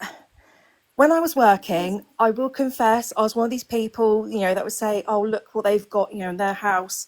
Because I knew people that were on the benefits and I would make a comment. I'll put my hands up to that. But now the shoe's on the other foot. It's like not everybody is like that. There are genuine ones out there. You just don't see it. If that makes sense. Hello, Sammy. I think I've spoken to you before, Sammy. Can I just ask you to confirm you're over 18?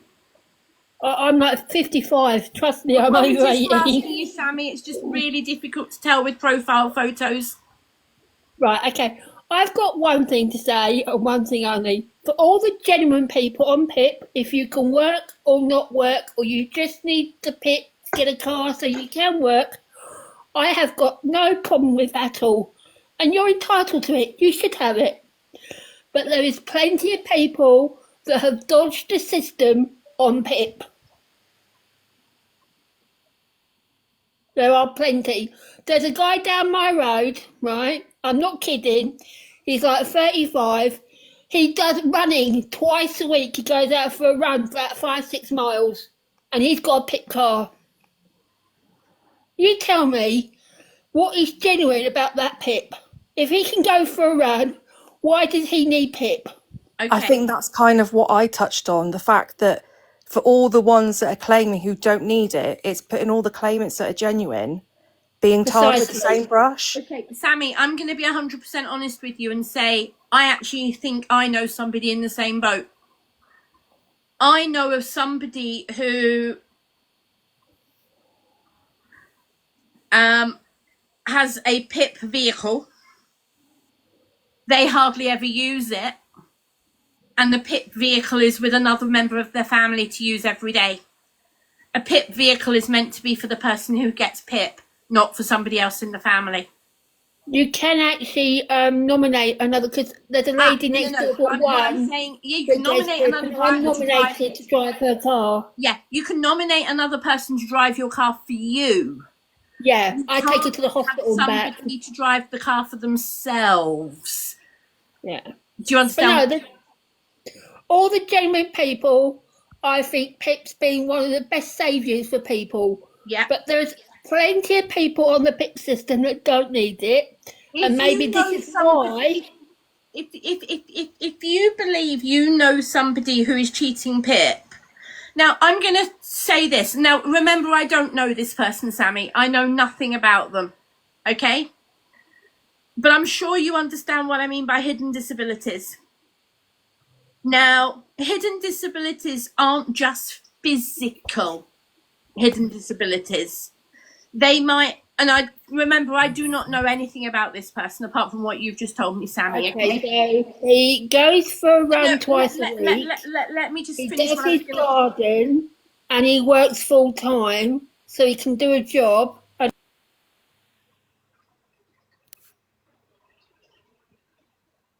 Okay, I didn't mute Sammy. Carry on, Sammy. You can carry on. Who muted Sammy? Who muted Sammy? Sammy, I don't know who muted you, sorry. Wasn't me. My hands are here, it wasn't me. I mean, I know him well because I get on well with his kids.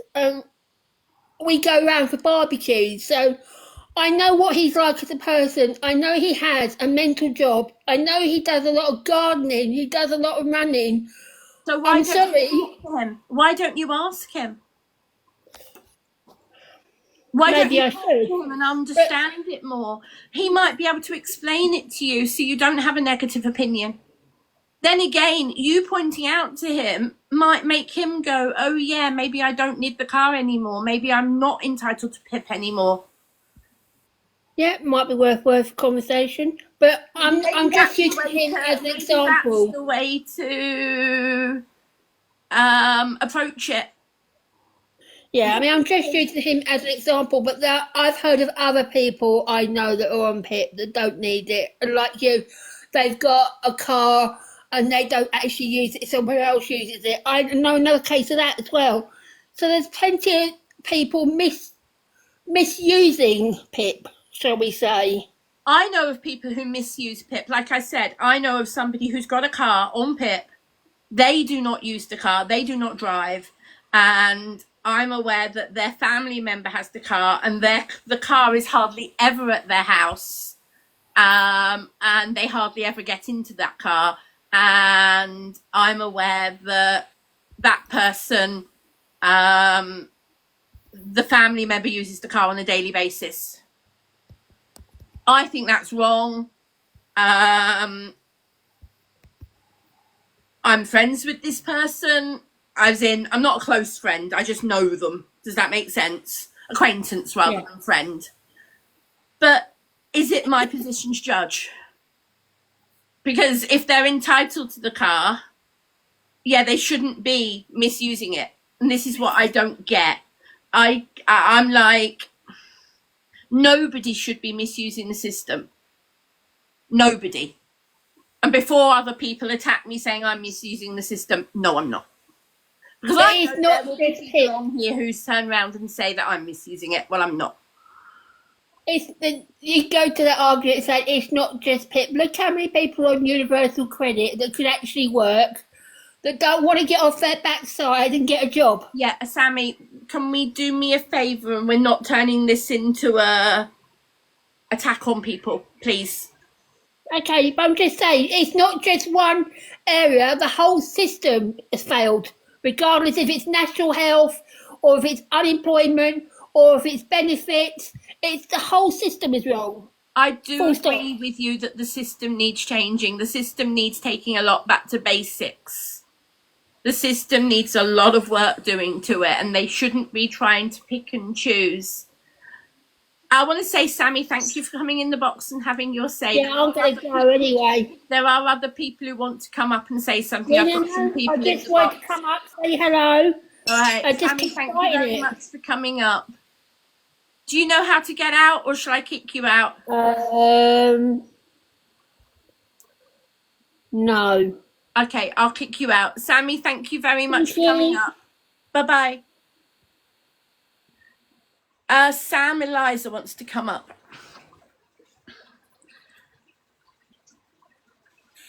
Hello, Sam. Hello, can you hear me Hello. okay? Yeah, you sound like you're over 18, so I'm not going to ask you. Yes, I definitely am. I just had to put the point across listening to the other lady that some disabilities you cannot see. Yeah. And I totally understand there are probably people out there that are cheating the system, and I do understand that. But I know people, friends, relatives who do claim PIP, and from the outside, you would never ever think there was anything wrong with them. Yep. But there are, and you know, they get a lot of stick for the claims that they make, but they don't understand what is truly wrong. This is what I was trying to say.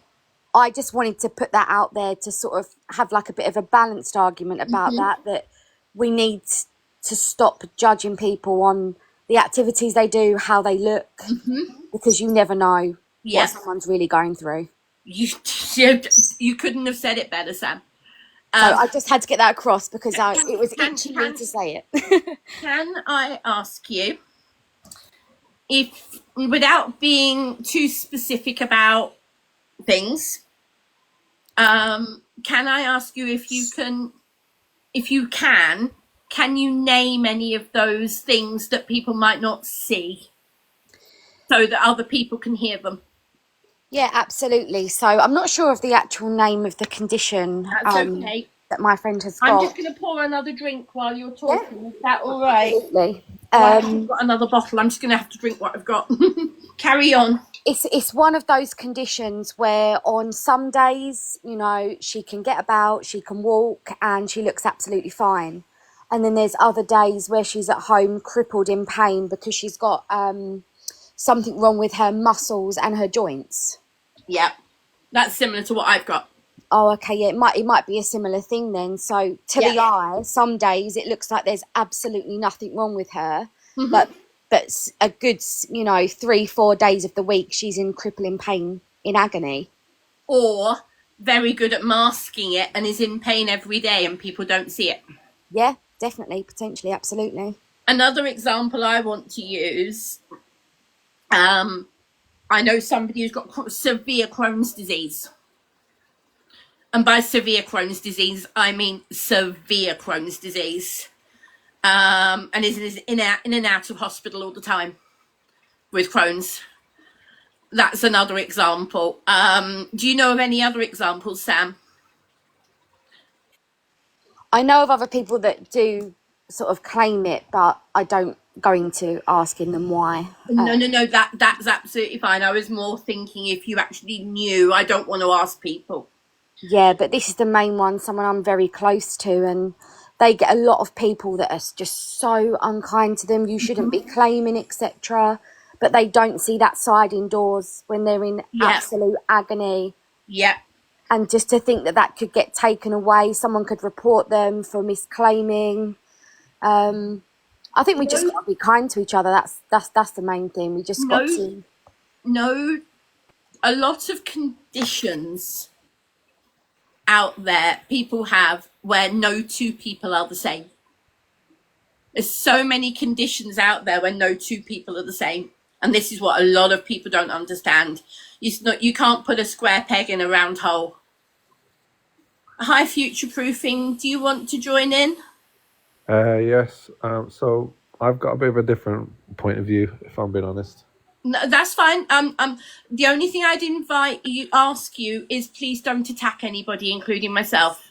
This is a very general conversation, not about any one person, okay? So this isn't going to be any personal attack, so don't worry. That's fine. I'm more concerned about there's so many people on this app, for starters, that are saying they claim PIP. They look absolutely like they're more than capable of working to me. I know people in real life that are claiming PIP or universal credit, and there's no issue with their ability to work. They're just lazy. Okay, can I answer that in some way? Go ahead. You don't know. I'm talking about people on the app that you don't know personally. Okay. I can't answer for people you know personally. And if anybody else, by the way, wants to jump up in the box and have a conversation about this as well, please do. And my mods will put you in. Okay, so if you want to respond to what Future Proofing is saying, please join the box. You're very welcome to.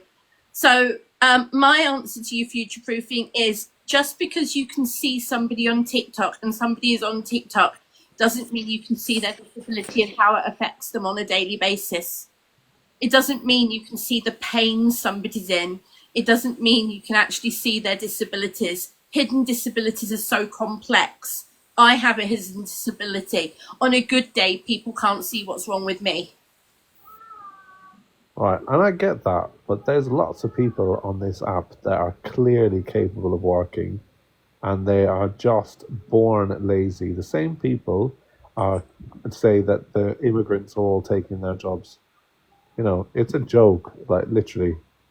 Some of the people on this app, and I'm talking about in reality as well, are made to ready to work, but they're just born lazy. Wow yourself, LTJ. I'm not going to answer that anymore, future-proofing. I'm going to say you are entitled to your opinion. That is not a problem. That's your opinion, and you're entitled to your opinion. Yeah, it's not just one person. Can I just say to the comments, we are not talking about any particular people. Please do not name anybody in the comments. You will be muted if you start naming other people in the comments. Okay, I'm giving everybody a warning. If you start talking about individuals in the comments, you will be muted. I do not want this to turn into an attack on anybody. Sorry, please carry on, future-proofing, if you've got more you want to say. Just looking at these people, my opinion is he needs to educate himself. I'm a well-educated person. I've got a degree, I've got a master's. I'm not this kind of ignorant person that goes on this app and makes judgments about people. There are plenty of people on this app that are just born lazy, don't want to work, greedy, grabbing gifts on this thing on a daily. It's a joke. Sorry, I was listening, but I had to get rid of a bumblebee that came in and was attacking me. So I do apologise. Sorry, future-proofing. I was trying to listen. That's all right. I apologise for being distracted. I had to rescue my bee from a bumblebee that came in and scared her. It was a big bumblebee. Anyone can hear me. Sorry. I'm actually filming. You sound like you're over 18, so yeah. Right. What would you? I am, Annette. I'm actually filmed with filters. I'm on a different hello. account. Yes. Okay. I didn't realise your name was John. Hi. Hi. By the Nice way, to meet you, I'm just Annette. going to Finally. apologise. I am having a little bit of trouble hearing people. It's me. It's not anybody else. It's me. So if I can't hear you properly, I apologise. Okay. I'm just having a slightly bad day with my hearing. Yeah, that's fine. It's nice to finally meet you, and too. this is a really interesting subject, actually, because I'll just tell you from experience, just briefly, without going into a story. I was fit and healthy, and I worked for 14 years at Sainsbury's, and I really enjoyed it there because there was a great group of people and everything like that. And then I suffered bad with migraines, and I was quite fit until then. I had I was full time, and then I was told to have Botox injections for migraines. That backfired, and it attacked my immune system and nervous system, and now I'm left with drug-induced lupus. And when I tell you, some days I look completely fine, and oh, she's full of energy, and she can do this, she can work. On the bad days, they don't see that. And I can side with you on that, Annette, with your ME, is some days you look okay, you wouldn't think anything's wrong. And then other days, you're flat on your back, no energy. No one can see that. Yeah. No one can see it. So... and it's mad how you can, you can't see cancer either, At the moment, I'm sat here talking. Mentally, I'm okay. I'm very cross and I'm stressed, so I'm stuttering a little bit, but I'm doing okay. Mentally, I'm okay. I'm struggling a lot because of the heat. Physically, like a lot of other people with different disabilities, affected more by the heat, and as a result, it triggers us a lot more. Today, I can barely walk across this room. I'm struggling today big time. So people can't see that because I'm sat here talking people can't see just how bad I am physically today. So it's exactly what you're saying, Joe. You can't judge a book by its cover. Exactly. Well, I'd say the outline inches on them. Yeah, sorry, nice to meet you, girls. I have obviously a hidden disability and I get judged for it. I've got something called neurofibromatosis, which is tumours all over my body. Okay. I've applied for jobs and they won't touch me because of the disability. And obviously it's hidden because no one knows of it, no one's ever heard of it. Sorry. Can you repeat the name again? Neurofibromatosis, NF1 for short. Okay, I'm going to admit that I've never heard of it, and I apologise that I've never heard of it. Yeah, it's tumours all over your body, basically. Okay. Very painful as well, because they grow on your nerves. Applied for jobs, like you said, there's, like he was saying, there's lots of less people out there, but they won't touch me because of my disability. For insurance reasons, and I get judged for it because obviously I look normal, but inside I'm not. Yeah, and I'm going to say this: it's so many people get judged because they've got a disability that can't be seen, and people assume, oh, you're just putting it on, you're faking it, all this type of thing. It's not true. Yeah, like people in the commentary are saying people don't talk about it. So what I might do one time is make a live and do a live about it and explain more about it. But it's not a nice thing to live with. No, I'm sure it's not. Yeah, because obviously some of your tumours can be cancer. Unfortunately, I've got quite a lot that's growing. I've been having seizures, but luckily it hasn't led to epilepsy yet, but that's included in the NF1. Okay. What do you think, Catherine, of the changes that the government are trying to push through? It's wrong, I think. Yeah. Come out of bed, I think it's wrong. Can I interject for a second? You can. So, earlier, Annette, you said that it would be good for us to spend billions on, funding the PIP situation for many of the people that are in this life that actually genuinely need it, and clearly there will be lots of abuse as well. Where are those billions going to come from? That is a good question, and that's not for me to answer. It's not for anyone here to answer. That's for the government to answer. However, over the last 20 or 30 years, the governments, not just one government, the consecutive government after government after government have neglected the NHS. They've neglected improving social care. They've neglected getting these systems right for so long that there's now a 10-ton problem that needs to be sorted out properly by going back to the very basics. I don't know if you heard me earlier, Future Proofing, say that to fix mental health, they can't fix mental health without putting the correct mental health treatments back in the first place. They've cut so much mental health treatment that's why the mental health bills are going up, because there's not enough mental health treatment in this country. Therefore, the mental health bill is going up for people on PIP because, does that make sense? Am I making sense? And also the waiting list for CBT therapy is over a year. Yeah. And I've waited a year for mine, because obviously when I went into a really deep depression with this lupus, I got 2 courses of it, and when they told me a year, I was like, I don't think I can last that long. I feel that dark. I don't think I can last that long.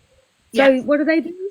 Throw antidepressants at you like they normally do, just to shut you up. Like everyone's on sertraline. The side effects of sertraline are not nice. I've been on them 6 years. It's about throwing tablets at people, but that's all they seem to want to do. Yeah, see, also with my disability as well, I can't have children, and there's people out there obviously that can, and that disappoints because it makes like it's best not to have children with the thing I have. Yeah. Sorry, I've got pain shooting through my fingers. Apologies. Because they can get it. Yeah, because if I have a child, I could pass it on to that child, and I don't find it fair. No, Because that that's child a is well sensible decision. suffering. Am I coming through, or is my voice not able to be Yeah, I heard? can hear you just about, yeah. Just like for starters, one of the reasons we're in the mess they're in is because of the lack of spending by the previous government, the Tories, for 13 years.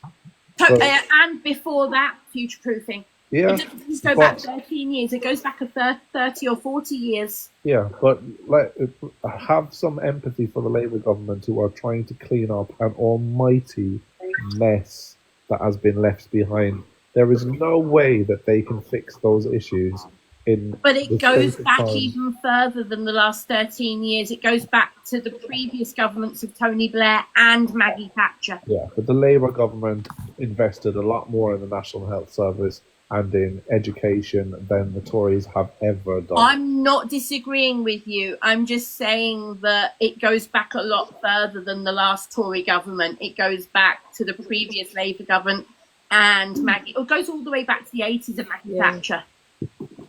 It really does. I mean, the government, let's be honest, the government have kind of ruined this country, okay? We're letting everyone over here, yeah? The NHS has crashed, I wonder why, yeah? And, they're funding too much on too much, let's put it that way. They're doing it on the wrong, they're doing it on the people that were here long before everyone else. They should be looking after the number one people, and they don't, and it's crashing. You could go. But Joe, the problem is that half of the people that are on this PIP in the first place that are fraudsters are the same people who are claiming that the immigrants are taking all of their jobs. Can we steer clear of starting to turn it into a who's right, who's wrong? Well, what's the point of the debate then? No, what I'm saying is I don't want to start talking. I'm talking about the current disability stuff. I don't want to start turning it into a mass thing about talking about immigration and all that type of thing as well. Okay, that's not what my life this evening is about. I'm trying to help people with the current benefit changes. I want to talk about that. I don't want to turn it into a mass debate about lots of things. Am I alright to put in? Go for it. Hi. Fabulous. Hello, by the way. Sorry, Is that Biddy? Yeah, it's Biddy. Sorry. Yeah. I think I might have kicked up a fuss before because I was getting rejected from the live, but they make sure. Can you just confirm for me that you are over 18? Yeah, I'm 32. Thank you. Apologies for asking. It's just No, really it's fine. difficult for looking at profile pictures. I find it very difficult to tell. No, you're absolutely fine. Don't worry. I just wanted to come on here. Like I'm 32. I receive PIP. I also have 2 jobs and I work 6 days a week. So like it makes, I think the PIP change to whole of this should be hammering down on the people that have been in the same position for the last 20, 30 years. Like you said before, the government's been messed up since Maggie Thatcher times. There's also people who have been on this sick pay since Maggie Thatcher times.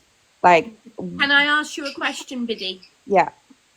Are you differentiating between PIP and what you call sick pay? Or Sorry, I don't mean to say like I don't mean like statutory sick pay. I don't mean like that. I just mean like getting paid to say that they have a disability when they don't even make a conscious effort to, like get out of the sort. It was very easy back then to just be able to sign themselves off. And I'm not disagreeing with you. I am not disagreeing with you. Completely. And I think those people have made it absolutely horrific for the people nowadays who, like you said, it takes one accident for somebody to become disabled nowadays. I started receiving PIP when I was 25, got diagnosed. I'm just going to apologise to interrupt you. To the person who says I've been on benefits for the last 30 years, no, I haven't. I've been ill for 30 years. I haven't been on benefits for 30 years. Please get your facts right before you throw accusations like that at me. Biddy, carry on. No problem. No, and I think that person. I apologise for interrupting you. No. You're absolutely fine. Don't worry. And you'll see people in the comments saying, like, where has all the money come from? They've still managed to pay that money out. They've still managed to put us into a debt that current people, let's say my age and younger, are now still paying that off. Yeah. We're paying that off, and we're going to be continuing to paying that off. Yeah. You also My niece and nephew's generation and their children's children are still going to be paying the debts off of this generation. 100%. Like, I just think that I'm very proud of my hidden disability. Like, I don't shy away from it. I don't sort of like, I don't, you know, if someone asks me, I'm more than willing to talk about it. You know, people, I don't front it. You would never see it. I've got psoriatic arthritis. I know you would never see it. But I take medication that drops my immune system all the way down. So I'm very cautious to getting sort of ill very quickly. So if people ask, then I'm more than happy to speak about it. But I think most people with disabilities who have faced the trials of, oh, well, you're not disabled. How do you, like, you're not ill, you're not this. We're more than willing to speak up and be like, actually, yeah, we are. Like, we are the type of people nowadays to be like, how do you know? You know, we are the type of people to argue back. And I think we should be the ones now, instead of all the people who are saying, oh, I've had a bad back for 40 years, and they haven't gone to the doctors, they haven't reached out, it's just they've claimed and claimed and claimed, we should be cutting them off. We should be inviting them for treatment, not we. The government, the NHS should be inviting them for treatment to sort out their bad back. We do, but they can be sorted out. Right, yeah, but of course. And but the thing is, can I just interject? Do people in this country know how lucky they are to have the National Health Service that they have? Every country Because that America I've have to pay for it, been don't to, every country of the country that I grew up in, you pay for every I agree element with of you, your. Irving. We are incredibly lucky to have the National Health Service. But everyone in this country wants a handout for But we everything. pay for the National Health Service in the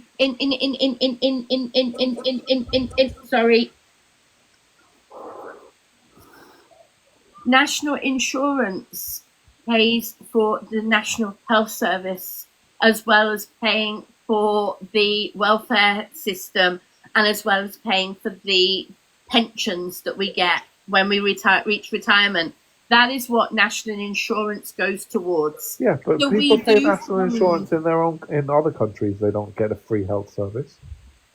I don't know about other countries paying national insurance. Well, that's the problem, though, isn't it? But I'm saying People that in is this how the country National Health Service is funded. expect a handout for everything. no, not necessarily. I don't think that's right at all. I don't think people expect a handout at all. I think what people should be doing is people that do need the handout will go and actively find the handout. They Billy, will go I and- agree. I agree. they will- Could I butt in for just a minute? Yeah. Hi, Shauna. Yes, go for it. Hi. Basically, future proofing, what I just found that you just said was really offensive, and I'm just going to tell you why. Like, as myself, as you call it, a handout, myself, I had a terrible birth 3 years ago, which left me incapacitated due to a failed episiotomy, and also the needle that they did for the spinal had hit a nerve in my spine, meaning that I have very severe spinal issues. Later down the line, in October last year, I found out that I had a tumour. Now, I have suffered with incontinence. The National Health Service, which is absolutely brilliant in this country, which is amazing, you know, but they offer me 3 pads a day for my incontinence. That's So let me tell you that means that I am prescribed 1 pad every 8 hours. So that means that I can use the toilet probably 3 times a day. In 8 hours, I have to be soiled. And you're saying that I'm asking for a handout because them pads, if I don't know whether you go in there, but they're costing me £750 a month, which is nowhere near the benefit that we're getting. No, it's I'm not talking about you. Why do you think I'm talking about you? I'm talking about my country, and I'm just saying it, my personal thing. So other people are going through these things. So please don't come at you're saying about a handout because Right, you but don't know anybody's Right. circumstance. Just so that you're aware, Future-proofing, I'm going to ask you to just bear with me for a second and I'm going to say something. I don't think Future-proofing was directing that at you, Shauna, personally. No, I just mean everybody in general. Like, I'm just saying, from my point of view, I'm sticking up from a point of view of everybody, and everybody has their. What I'm trying to get at is, everybody has their own thing that's going on, and you know, Biddy really got to a point there where no, you can't always see these disabilities. Yes. But this is not people like us or anybody who is disabled asking for a handout. We can't help being in this situation. I need carers twice a day. But when No one was talking to you. When this is one of the things that people don't understand. When you are disabled and you get PIP, you're in the exact situation. Sean, is it Sean or Shauna? Shauna. Sorry, Shauna. Apologies. It's okay. Shauna is in exactly the situation I'm talking about when I'm saying that people who are disabled and getting PIP, going back to PIP, which is what this conversation is supposed to be all about. People are getting PIP. This is the type of thing that PIP helps pay for. It doesn't pay for it completely. People don't realise just how expensive being disabled in this country can be. This is what the type of thing where different charities say, and it's not one charity, it's multiple different charities say, being disabled can cost as much as 1,000 something a month more than the person without the same disability would spend. And Shauna is in that situation where she's spending £700 a month. Did you say £700 a month? Yeah, £750 a month just for my incontinence just on her pads. incontinence pads. That is wrong. And then again for my care. That is wrong. But again, do you understand how lucky you are to live in this country where That's not what we're talking I was about. born in No, this no, no. country. Do you know what I mean? Like, I am lucky to have this country. You are lucky to live in this country where even part of that is funded by the NHS. You're completely missing the point of this But this is nothing about No, us Sean is being missing the lucky point. to You're be missing the here point. or whatever. Like, I feel like your political views are like Annette's trying to say, keep it as the PIP. Yeah, this isn't no political debate. Can I ask You everybody? can't just keep it about the PIP. You've got to contextualise everything. We're not talking about a political debate, though. We're talking about solely. I'm No going one's to talking say, about you either. we are. This is turning into an I argument. didn't say don't that want you're talking for future-proofing. me. You did. I'm going to say thank you for your. I'm going to say thank you for your contribution. I haven't muted you. One of my mods has just muted you. I am going to say thank you for your contribution, future-proofing. You are entitled to your own opinion. I'm so sorry, Annette. No, Shauna, if you bear with me 1 second, Shauna, and please stay in the box. Future-proofing, I want to say thank you for your contribution.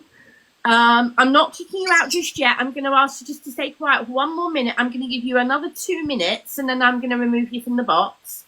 But what I'm going to say is this. We are talking about the current PIP situation. We are not talking about politics. We are not talking about how lucky people are to live in this country. We're not talking about the NHS system as an overall everything.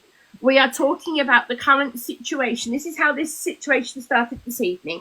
Talking about PIP, talking about the universal credit changes that the government is trying to push through without proper consultation, without making it clear for everybody what the rules are going to be and everything else. This is becoming a very argumentative conversation, which we're not trying to have. This was supposed to be a talk to help people, and it's turning into an argument. So if you would like to wrap up your opinions, future-proofing, you're very welcome to do so. And I'll give you 2 minutes. Everybody else mute up. Let future-proofing have 2 minutes. And then we'll say thank you very much to future-proofing. Right. You've got the floor for 2 minutes, future-proofing. And I feel like I'm being silenced here, but listen, let me just make my point. No one is making anything political. You cannot talk about these things in isolation. They have to be contextualized within the political system that we live in. You cannot talk about PIP or universal credit or anything like that without realizing that we live in a country where there are people who need that system. I agree with you. Also, can I just finish? Yeah, I'm just saying I agree with you. there are also people that abuse that system. And Yes. what the Labour government is trying to do, it might not be the right way to do it, but they're trying to reform the system so that there is no longer that abuse happening. But At the they're moment, not going about it the correct way. right, but step up then. Be an MP, go for it, I'm change not the well way enough. that things are. Right, I'm not well enough to do it. but we have what we have, you know. There is no other political party that is at the moment able to challenge what's actually happening. The Tories have lost their votes. Yeah. Reform is a frightening possibility in the future. Anybody who votes reform, then they're mad. Right. So we have what we have. I'm not saying what Labour are doing is perfect. I'm not saying that for a second. But what they are trying to do is reform a broken system, and that system does need to be reformed. I don't because disagree of what I with you. described earlier. For Shauna to get offended, I'm sorry, Shauna, and I genuinely didn't want you to feel offended by what I said. There was no intent for me to upset anyone in this live. Okay, But I do want people to future-proofing, understand. I think what it was is it just got a little bit heated, a little bit out of control. Okay. I Basically, was out of control. pardon? Did you say I was out of No, I control? said it got a bit out of control, Right. as in the whole conversation, everybody. Okay. It's gone off subject big time. Yes, it has. Who said that? Little Munchkin. Yeah, it's gone off subject. It's not gone off subject. It has. It hasn't done it. It's as I said, we're trying to contextualize a conversation within the political system we live in. You cannot talk about things in isolation. I wish you well. I wish everyone well. The people that deserve PIP and need PIP, I'm hoping that you are still able to get it. There needs to be reform in this country. Have a lovely evening, everybody. Thank you for joining. Bye bye. If you could kick me. I will. Yeah, no problem. Thank you for joining. Yeah, well, the first time I applied for PIP, they declined me, so I had to go through Chamber. It took me a year to actually get the PIP. I'm going to apologise for 1 minute. Please carry on without me. I need to make a trip somewhere because this live has carried on a lot longer than I originally planned on it. So will you please bear with me a minute while I disappear for just a couple of minutes? Left it alone. Hello, Pixie. Picnic, sorry. Picnic, are you there? Did you realise Yeah, you I were in the am. box? Yeah. So Yeah, I'm there, yeah. everybody, hello, Picnic. I will be back in a couple of minutes. Please carry on without me. I've got my phone with me, so I will be listening. Okay, yeah. I'm just logging in on my other account so that I can watch.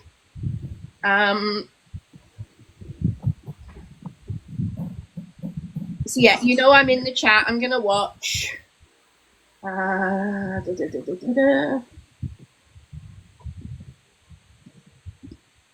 You can guess where I'm going. So there you go. I'm on the other phone, so I am going to be listening, and I need to feed B as well.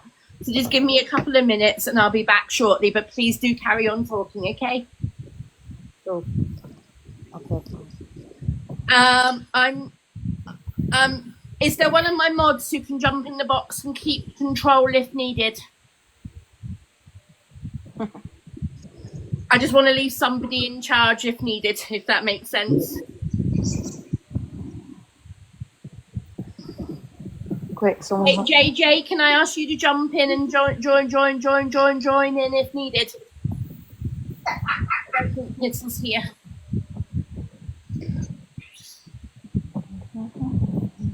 Well, I'm going to trust you guys to be nice to each other, okay? Yeah, we will. Thank you. Be nice to each other and try not to argue. Right, I'll be back shortly. So I was just going to ask everyone: is everyone in this box on PIP? Yes. No, Right. I'm actually still on DLA, which is I'm on very PIP, yeah. confusing. I don't know why I'm still on DLA. Even my friend's not on is on DLA, and we haven't been changed over to PIP yet, which I'm very confused by. But what I wanted to say was I've got something called ankylosing spondylitis. It means I'm in a lot of pain, fatigue, stiffness, and I've had it. I was diagnosed in 2012. I work part-time, but I struggle. Now, my argument is if the government want disabled people to work, employers need to be told that they will have more sick days. I got a final written warning last year because I had too many sick days. So it's just a bit of a double thing. How am I supposed to work if I can't? Picnic, can I just say something here? Yeah. I'm with you there because I work 2 jobs. I actually work in a school. I work in high school, and I'm also like a singing teacher on the side. But I work in a high school all week, so like I was employed with the disability. They were aware of it. They were made aware of it, and I had multiple sick days where I was either in hospital or I was, like couldn't get out of bed sort of situation. It was a lot of different things. It went down a disciplinary route, but then they referred me to occupational health. Now, occupational health then backed up every single one of my claims, and now this school has had to put in a whole risk assessment just for me, and to benefit my disability, because under the Disability Act, they have to then act on it. So, like, I think it's down to, like, don't mean to sound rude, but, like, shit employment. Yeah. It's literally down to employment. They're absolute shit. And you know, like, government employments, like, such as, like, schooling, education, you know, civil jobs type of things, they all have to follow the Disability Act. And if not, they get fined. You could literally get sued tons of money. The trouble is, though, sickness is still sickness, whether you're disabled or not, and that's how they look at it. They look at it as you're not fulfilling your contract. So I've just had to, like, be really good and just not go into, or just go into work even when I'm feeling really rubbish, which then makes me even more stressed and makes me more ill. So this is what I've said to them. But what I wanted to say was, I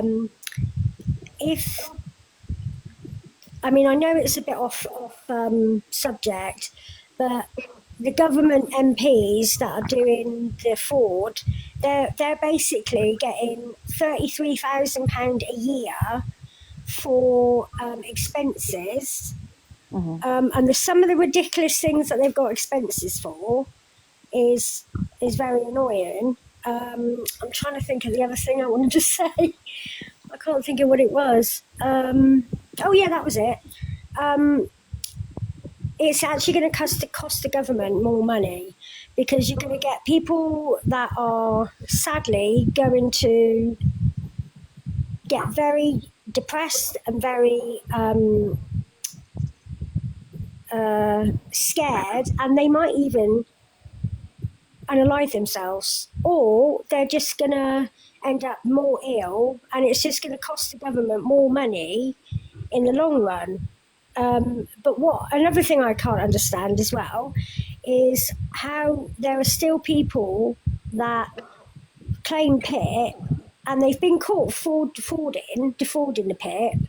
So how the hell did they get the PIP in the first place? Because I had to go to a tribunal, I had to go in front of a judge, I had to fight really hard to get it. So I don't know how people are still defrauding it, because you really got to fight so hard to get it. It's disgusting. And also, disability hate as well.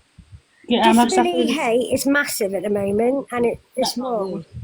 Like, if I didn't have my carer, if I didn't have my carers, I'd have to be admitted to hospital. Yeah. Like, because I can't look after myself at home. And the problem is like, what are they going to do when more and more people end up flooding the hospitals? Because more and more people are going to end up having to facilitate these hospitals. What are they going to do then? Are they going to start making more cutbacks to the NHS? I think what this is the secret ticket to how they're going to start making the NHS a private thing. Exactly. See, I think it'll be like the US, where we have to get it's insurance. a massive domino effect. Like this is the start of something. It's very, in the government, everything's also hidden, and we only know about what they want to tell us. Cutting back on PIP means ultimately there's going to be more people in the NHS, which is then going to run the NHS into the ground, and then they're going to have to say, well, let's just get rid of it, like you said, and then there'll be lots of jobs, less of this, less of that. There'll be tons. This country has just gone to shit, absolute shit. Totally agree. Honestly, and And even I the just lack want of to education for older people is absolutely ridiculous as well. Because it's like it's all right them saying to go to work, but I'm trained in plumbing. I couldn't go and get under floorboards anymore, you know. And I'm also trained as a public servant. I also wouldn't be able to go into the army anymore. So the problem is what is there left to do unless I've got £3,500 to pay for a college course? It's I don't even know. I don't even know. Yeah, The only way to make it cheaper is by doing maths and English. But what are you supposed to do if you've got maths and English? I was going to raise something, right? So I don't know if anyone else has like experienced this, but I applied for PIP like 2 years ago, and I was rejected. And I want to apply again because I heard that people got dismissed it wrongfully, and I don't know it. Like I've been told to literally sign it as if it was your worst day ever. Yeah, I was just about to say that. Yeah. Yeah, like See, when I so you first can't pick up a spoon or clean yourself. You've got to do that, you know. Like if I have an excruciating migraine, then yeah, I can't do stuff like that. So yeah. See, when I I just first don't know. Like it's just a hard one. when Well, I this first is applied, where there's a fine line between like laying it on thick and like bending the truth. Yeah, you know exactly. What I mean? Because you feel No. bad if you lie, you know. I mean, when I first applied for my PIP, obviously I was born with my disability, so I didn't choose to have it. I was born with it. It's genetic. Uh-huh. And they didn't let me have it first. I had to take it to tribunal. It took a year for me to get it. That's And See, now, I got now put I've just straight been up. awarded high mobility as well because it's affecting my movements and stuff now. See, my PIP, I started on PIP 4 years ago. Just as COVID was breaking, like finishing or starting, I can't remember. But I got granted it pretty much straight away. Didn't have to do tribunals and stuff like that. But I think that's literally just down to medication. I think it's not even down to the sort of disability that I have. I think it's just down to the medication. As soon as I mention the medication that I'm on, immediately people just go, whoa, like that's a bit of a scary thing. But I think sorry to interrupt. Are you on immunosuppressant drugs? yeah, I'm on Yeah, me immunosuppressant, too. and I think that's the clincher. I don't know why I'm on 2 different versions of it, and I'm injecting them. Yeah, that's what I have to do. Yeah, it's long-winded, but And this is the thing: the people that hate don't realise what we have to go through, like injections or other things that's gonna just make life harder. So the PIP is just to help people. Like my PIP goes towards my mobility aids and actually some of my bills. I know it shouldn't, but if I can only work part-time, then the money's got to come from You know, somewhere. in So that that's how I time use though it. that you're off work though, like that's what PIP's for. Do you know what I mean? For you to be able to have that time to be able and this is where people need to understand, you know, people can work and still be disabled. You know, because the thing is it's like there is a fine line between being lazy and being fully disabled, you know. And the thing is when people do work, no, their disability benefits shouldn't be cut because without that, then, you know, it's the pain of having to use public transport, walking there, walking back, you know, it's the potential of injury, whatever. Nobody takes that into account that, you know, that walk to work could actually be very, very dangerous for somebody. oh yeah. You know, and I nobody don't know takes that about into you account. They guys. just think, oh right, okay, well you're just a benefit scrounger. Yeah, I think it's all gets down to this disability hate. It's massive at the moment, and I think they should take it more seriously because if there's somebody who's racist, then they will get, you know, had up for it. But you can be horrible to somebody and even attack somebody with disability, and they don't seem to treat it as seriously as racism. Literally. I just want to point something out. I don't know if like I had a friend like up north, and he told me that his aunt was on PIP, and he's like, "Oh, you should apply for it again. You should apply for it again." I'm like, "You don't realise how hard it is." I don't know if it's different like in Essex, yeah, but he said, "Oh, she's on it." I said, "Well, how long has she been on it?" He went, "Years." I said, "For what?" He goes, "Depression." I was like, "That's just one of my diagnoses. That's just one of my diagnoses. Like, I have at least 4 or 5 health problems." Can I ask, because I'm sorry I didn't see who it was, who said that they weren't on PIP because they applied and got turned down? That was me. Sorry. I'm not on PIP. I'm on DLA. Yeah. Same thing, picnic. Yeah. So I've got to my condition. Sorry. Who said they're not on either? I'm on universal credit. I got turned down for PIP. Right, Joe, can I ask you a question? Because I heard what you said about filling the forms in. Yeah. Okay, can I ask you a question? Can you make a cup of tea? On the worst day? No. Right, why didn't you put that on your paperwork? Because Can you I live safe- with my parents. on a bad day, can you safely lift a kettle? Boiling water kettle. Can you safely pour a kettle on your worst day? See, this was the question I was stuck on. So what you have to remember is it's not your best day you're talking about. You have, you know, on the paperwork they give you that tiny little space. Yeah. What you have to do is this is the recommendations from many charities out there. You don't exaggerate. No, somebody in the chat just said you have to exaggerate. No, you mustn't exaggerate, but you must give them all the facts. So when you say on that 3 little space line, you write in there, "Please see attached." And you do what I did.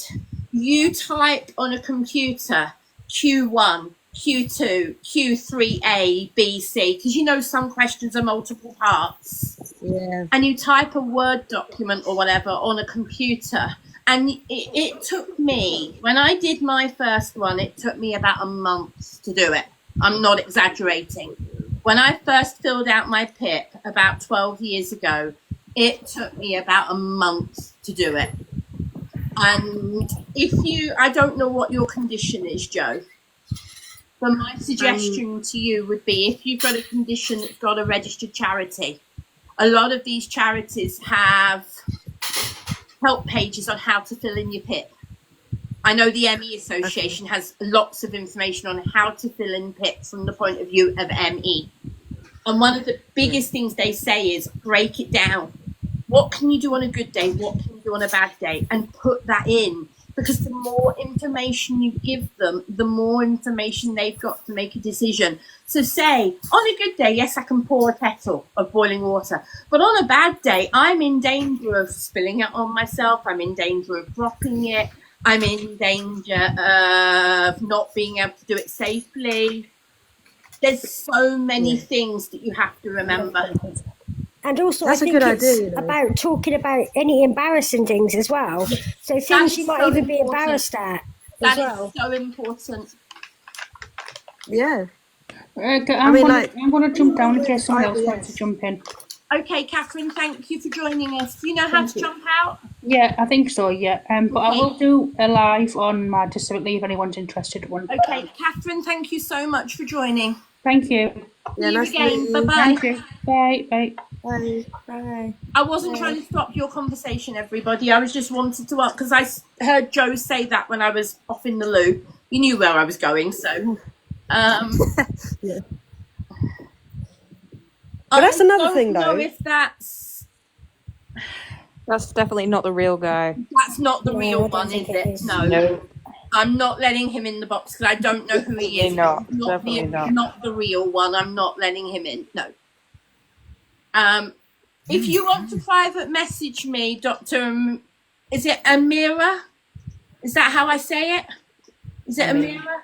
Dr. Amir. Amir, sorry. Apologies, Yeah. Dr. Amir. If you want to message me, Dr. Amir, please message me. I'm nervous about letting you in the box. I know you're not the same person as on your profile picture, or I believe you're not the same person as your profile picture. So I am very nervous about letting you in the box. Carry on, guys.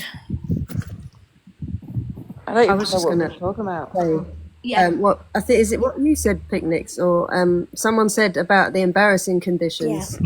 So if you suffer from IBS, right, or if you suffer from, anxiety and the stomach are linked. Okay, they're linked to the bowel as well. Because if Yeah. you start panicking, you're gonna start, you know what, right? Yeah. And when I was at retail, they were like, "Oh, we're going to sit you on a checkout." I'm like, "Okay." And I'm like, "What if I need to go toilet?" "Oh, well, what you do is you put your hand up and you have to wait." No, I'm like, "Listen, I You don't can't care if do I crap that. on your Yeah. chair. I am not going to do that. I will literally," I said, "when I need to go toilet, I need to go toilet." Like, you can't, it's not a school. I'm not going to put my hand up and say, "Miss, can I come off the checkout?" and stuff like that. No, it's not going to happen. Like, No, you can't suffer. if you need to go, you need to go. And that's embarrassing. So, yeah, that's worth putting on there as well, I think. Because the forms, there's so many forms with the PIP. It's a joke. It is a joke. But at the same time, you understand that the reason the form is so complex is because they want to make sure that people aren't getting it who don't need it. That is why the form is so long. But not all of it applies to everybody. No, Yeah, they're just really it doesn't thorough. apply for everybody. They're really thorough, and because they give you such small boxes, you can't be thorough enough for them to understand you. Which So is exactly why- what you said. Which is why I'm saying you have to write in the form. This is what a lot of the charities say in their help sheets. Do not try and fill in the form. You've got to type it on a computer and say, "See attached." You should, I've got photos of my last PIP assessment somewhere. And every single question it says, "See attached." And literally my PIP document that I sent with my PIP form is about 30 pages of A4 typed. Wow. To back up. That's a good idea, though. Yeah, that is a good idea. Like- I'm going to look into that. I think, sorry, just referring back to like what I was mentioning earlier about, like there's people that have claimed that they've had like injuries or, disabilities for the last however many years, and, they've been, they can't work, or they can't do this, they can't do that. Obviously, it puts a bad spin on the word disabled, I think. And I think, we strive as people with these hidden disabilities to, find the answers. How do we get better? How do we deal with it? And that comes with a lot of paperwork half the time. And we have proof to back ourselves up, whereas that's what we should be hammering down on. And I know it sounds so awful to provide proof for a disability, but like I said before, we're almost fighting in the trenches here right now to sort of claim our disability and claim it as this is going to help us, the people that actually need it, not the people who are, doing too much, saying too much, and that's where all the money is getting burnt out. The thing is, there's a sorry. Just bear with me a second while I get my words straight. Yeah, that's fine. Somebody who's been on... I'm just going to stick to PIP, okay? I'm going to stick to PIP. I'm not going to talk about any other benefit. I'm just really to PIP. Somebody who's been on PIP for 20 or 30 years, okay,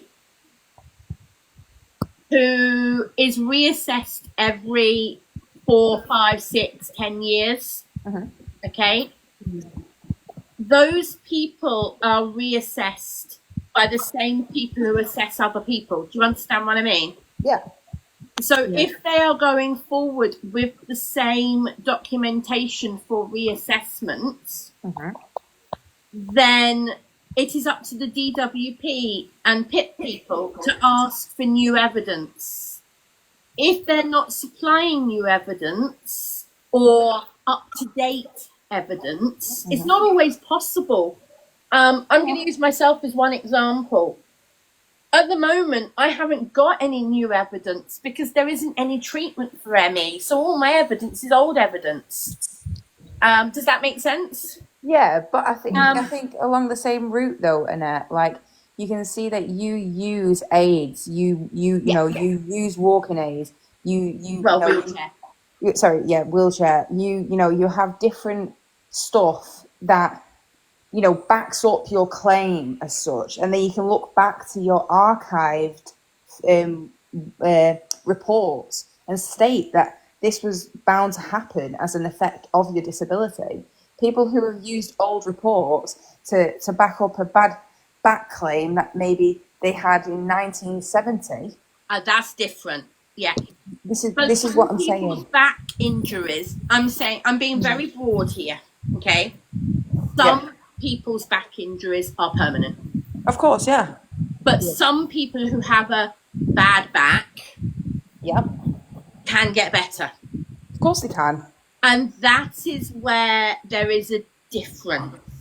And I do believe that is where, as we were saying earlier, if the NHS put more into treating those bad backs, if we're just going to use bad backs as an overall example, not talking about only bad backs, talking about that as one example. Yeah, understood. If the NHS treated bad backs better, got more treatment into how to cure bad backs, because some bad backs can't be treated, but there must be bad back situations that can be treated. And if they treated more of them, there'd be less people on the disability benefits long term, because they would get better, hopefully.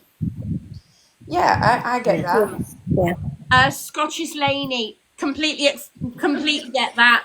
Not talking about your type of bad back, talking about ones that can be treated. There's a lot that can't be treated, and I think people need to understand there is very definitely two different things. Yeah, we're not talking about people who have like full-blown diagnosis. Yeah. Then that's not like an attack on anybody who has a diagnosis. This is just, it's not even an attack. He just wanted to confirm that for you. There was a guy on Benefits Britain, actually. I think he was called Josh or something a while back, right? And he went through his assessment. I know what you're going to say. And then honestly, he was like, no, I can't bend down. I can only bend down to here. I can bend down to here, but he was bending down. He went, I can't bend down to here, but he was bending down to where he was saying he can. And then, literally, I was like, what? Okay, but here's a question for you, Shauna. Was he meaning he can't do it full stop, or was he meaning he can't do it on a bad day? No, he was performing the task saying that he can't do it, but he was still doing it. He was showing us that he can do it while he's saying that he can't. Right. It was hilarious. And also, there are people like me who can do something on a good day, but then get post-exertional malaise for days afterwards. No, yeah, definitely. On a bad day, I I'm can't the do same, you know. Like, and that's the big difference. Yeah, like I'm very aware. Like, obviously, I was paralysed down my left side from this, and I was able to learn to walk again and that after living in an old people's home for ages. Now, I have got back up on my feet, and I'm doing brilliant, honestly, but without without these structures in place, I'm just not going to be able to live. Honestly, I'd have to go in the hospital. Like, it'd be awful. And other people who could have such a fulfilling life and could be helped in the right way, and this is how we're all being failed. And it's like, you know, I'm going to use an example. Who goes to work as a teacher, you know, she's providing support to other children that maybe are disabled with special educational needs and things like that. Is she then to turn these people away and say, well, you know, I don't think it quite meets the threshold of your disabledness? You know, it's terrible. It really is. It's disgusting. I think one of the examples I'm going to use, and I hope you don't mind me using this example, Shauna, what you're saying is, as somebody who, if they didn't have the PIP help you have now, you'd end up being what would be called, as an older person, would be called a bed blocker. Yeah, literally. And I hope you don't mind me using that phrase as an example. No, that's fine. And basically what the NHS and the government don't get is if they take all these benefits off PIP, of people who need them from PIP, if they start taking all these PIP off people with these new rules, if that's what they're going to do, if that's what ends up happening, they're going to end up with so many more people in hospital bed blocking. Yeah, exactly. I totally agree with that. Also, that Going to make lad, everything else worse. that this is one of the other troubles as well. That lad actually dropped a bit of paper on film, and he went to pick it up, and he realised he was being filmed, and he stopped it, and he smiled. And this Yeah, is the no, thing, like, so you yeah. get some people who are scamming the system, and it gives everybody else a bad name.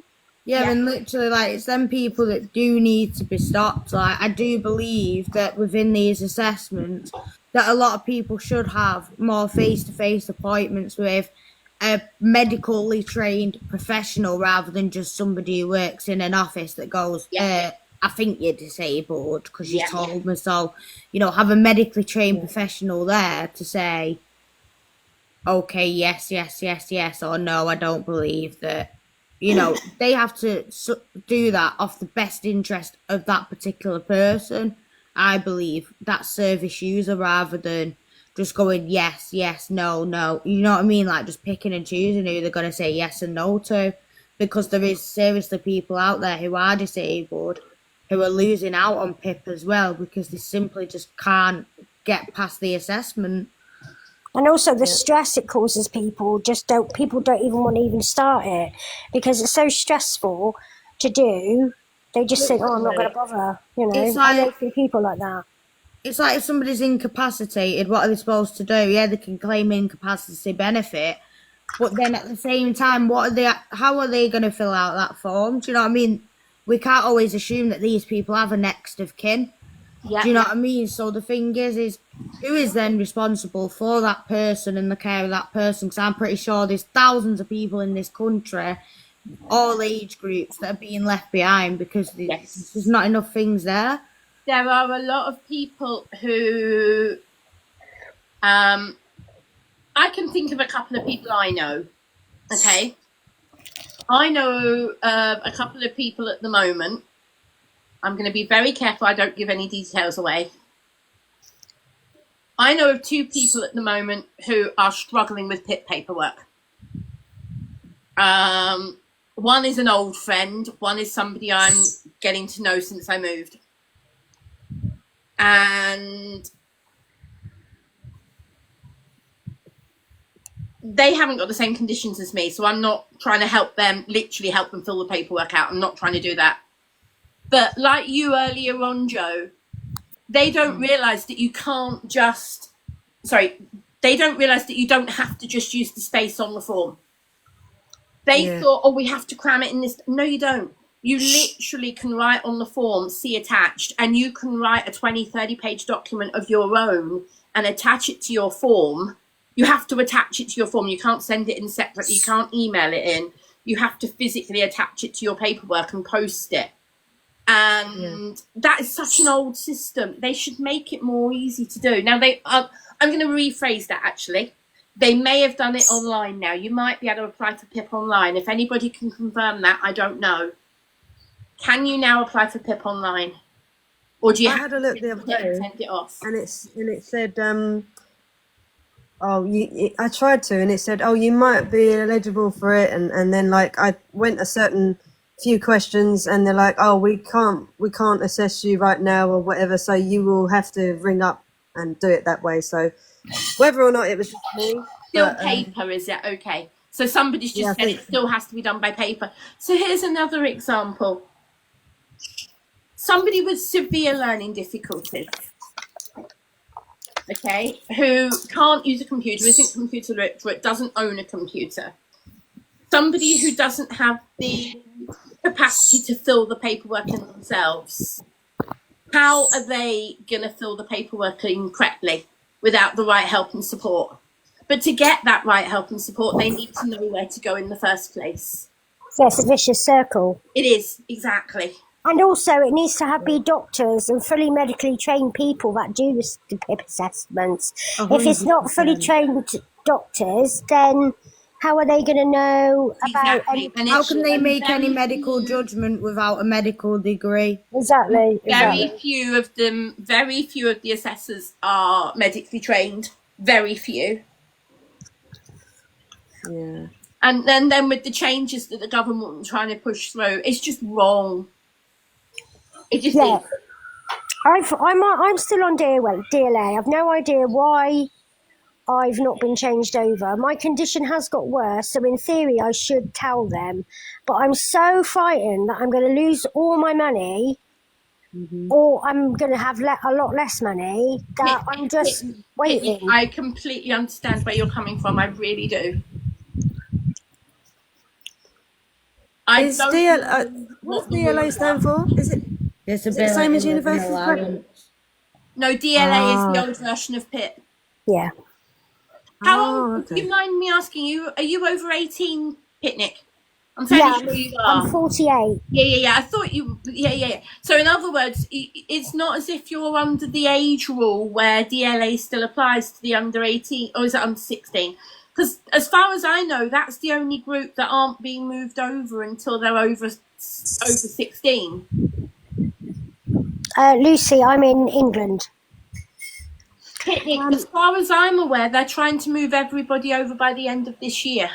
Oh, right, okay, so I should look forward to a lovely letter, a brown letter that I get. Yeah, sorry to be the bearer of bad news.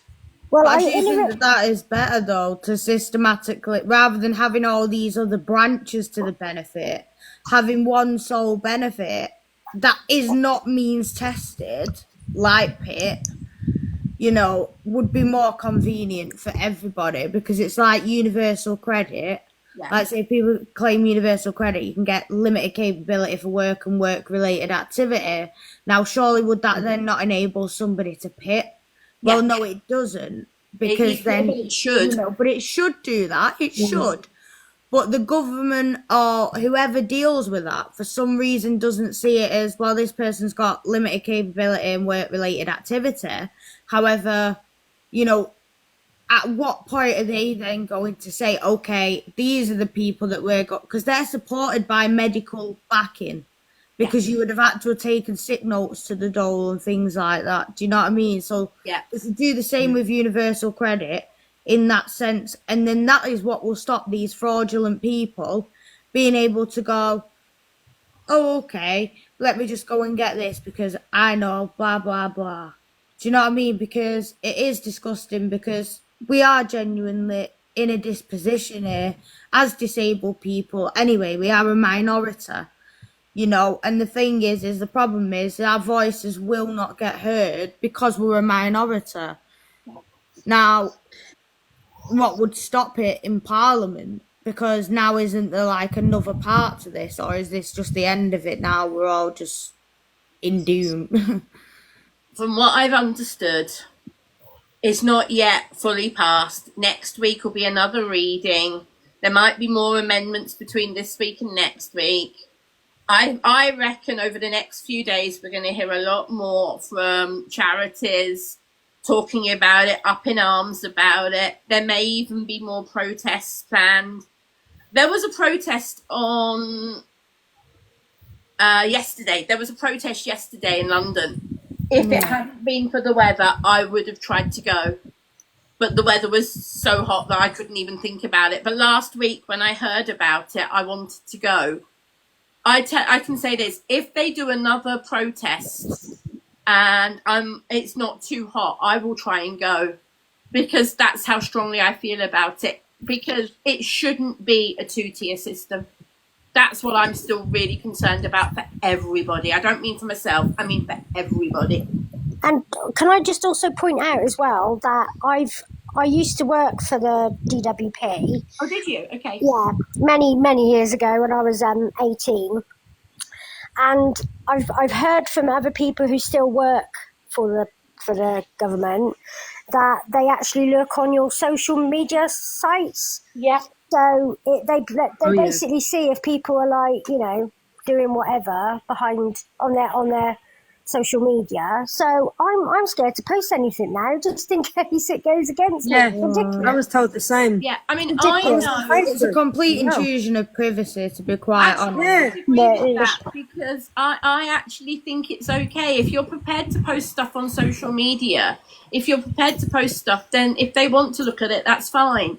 But they need to look at it with the same eyes that what you can do on a good day isn't the same as what you can do on a bad day. Exactly. You can't look because, at and say, You done as well. you can do that once, therefore you must be absolutely fine. Because there's so many idiots on this app who think just because you could do something once, you're fine. Well, it's like when you go Comic Con. I've gone Comic Con a few times. I used to actually cosplay, Yeah. and it took me 2 to 3 days to recover because I was absolutely exhausted. The walking is a joke. The heat is a joke. It's just really, really exhausting. And people would be like, "Oh, don't post pictures." I'm like, "Why not? I had a good day that day." They're like, "Well, because you can be watched." I'm like, "Well, they're telling me to go out and try and get your morale up and stuff. So which one is it then?" Yeah. The thing is, what a lot of people on this app, and I'm talking in general here about people on this app, what some people don't realise is when you have people from the DWP looking at stuff, some of the people who work for the DWP do have common sense. Not all of them, but a lot of people who work for the DWP do have common sense. You do have people there who do know and understand what they're talking about. Not all of the people who work for the DWP are incompetent, if that makes sense. And I'm trying to be generous there. And what they need to understand is that when people look at stuff on social media, they don't just look at good stuff, they look at bad stuff as well. They look at what you can do on a good day versus what you can do on a bad day. And they don't just look at social media, they look at your doctor's records, they look at everything else, they look at all your evidence. So just because you post something on social media, it doesn't mean they're going to say, "Oh, you're absolutely fine." That's why I'm not scared to post stuff when I have a good day, because I know a good day doesn't mean I'm fine. I wish it did. Yeah. I really wish it The did. problem is making other people like aware of that, and how that on a day-to-day basis that these disabilities can affect you differently, and you might have different symptoms even on a day-to-day basis of these particular diagnosis, and the thing is really what I see in this country a lot is a lack of education. Here is a lack of education, for a lot of people.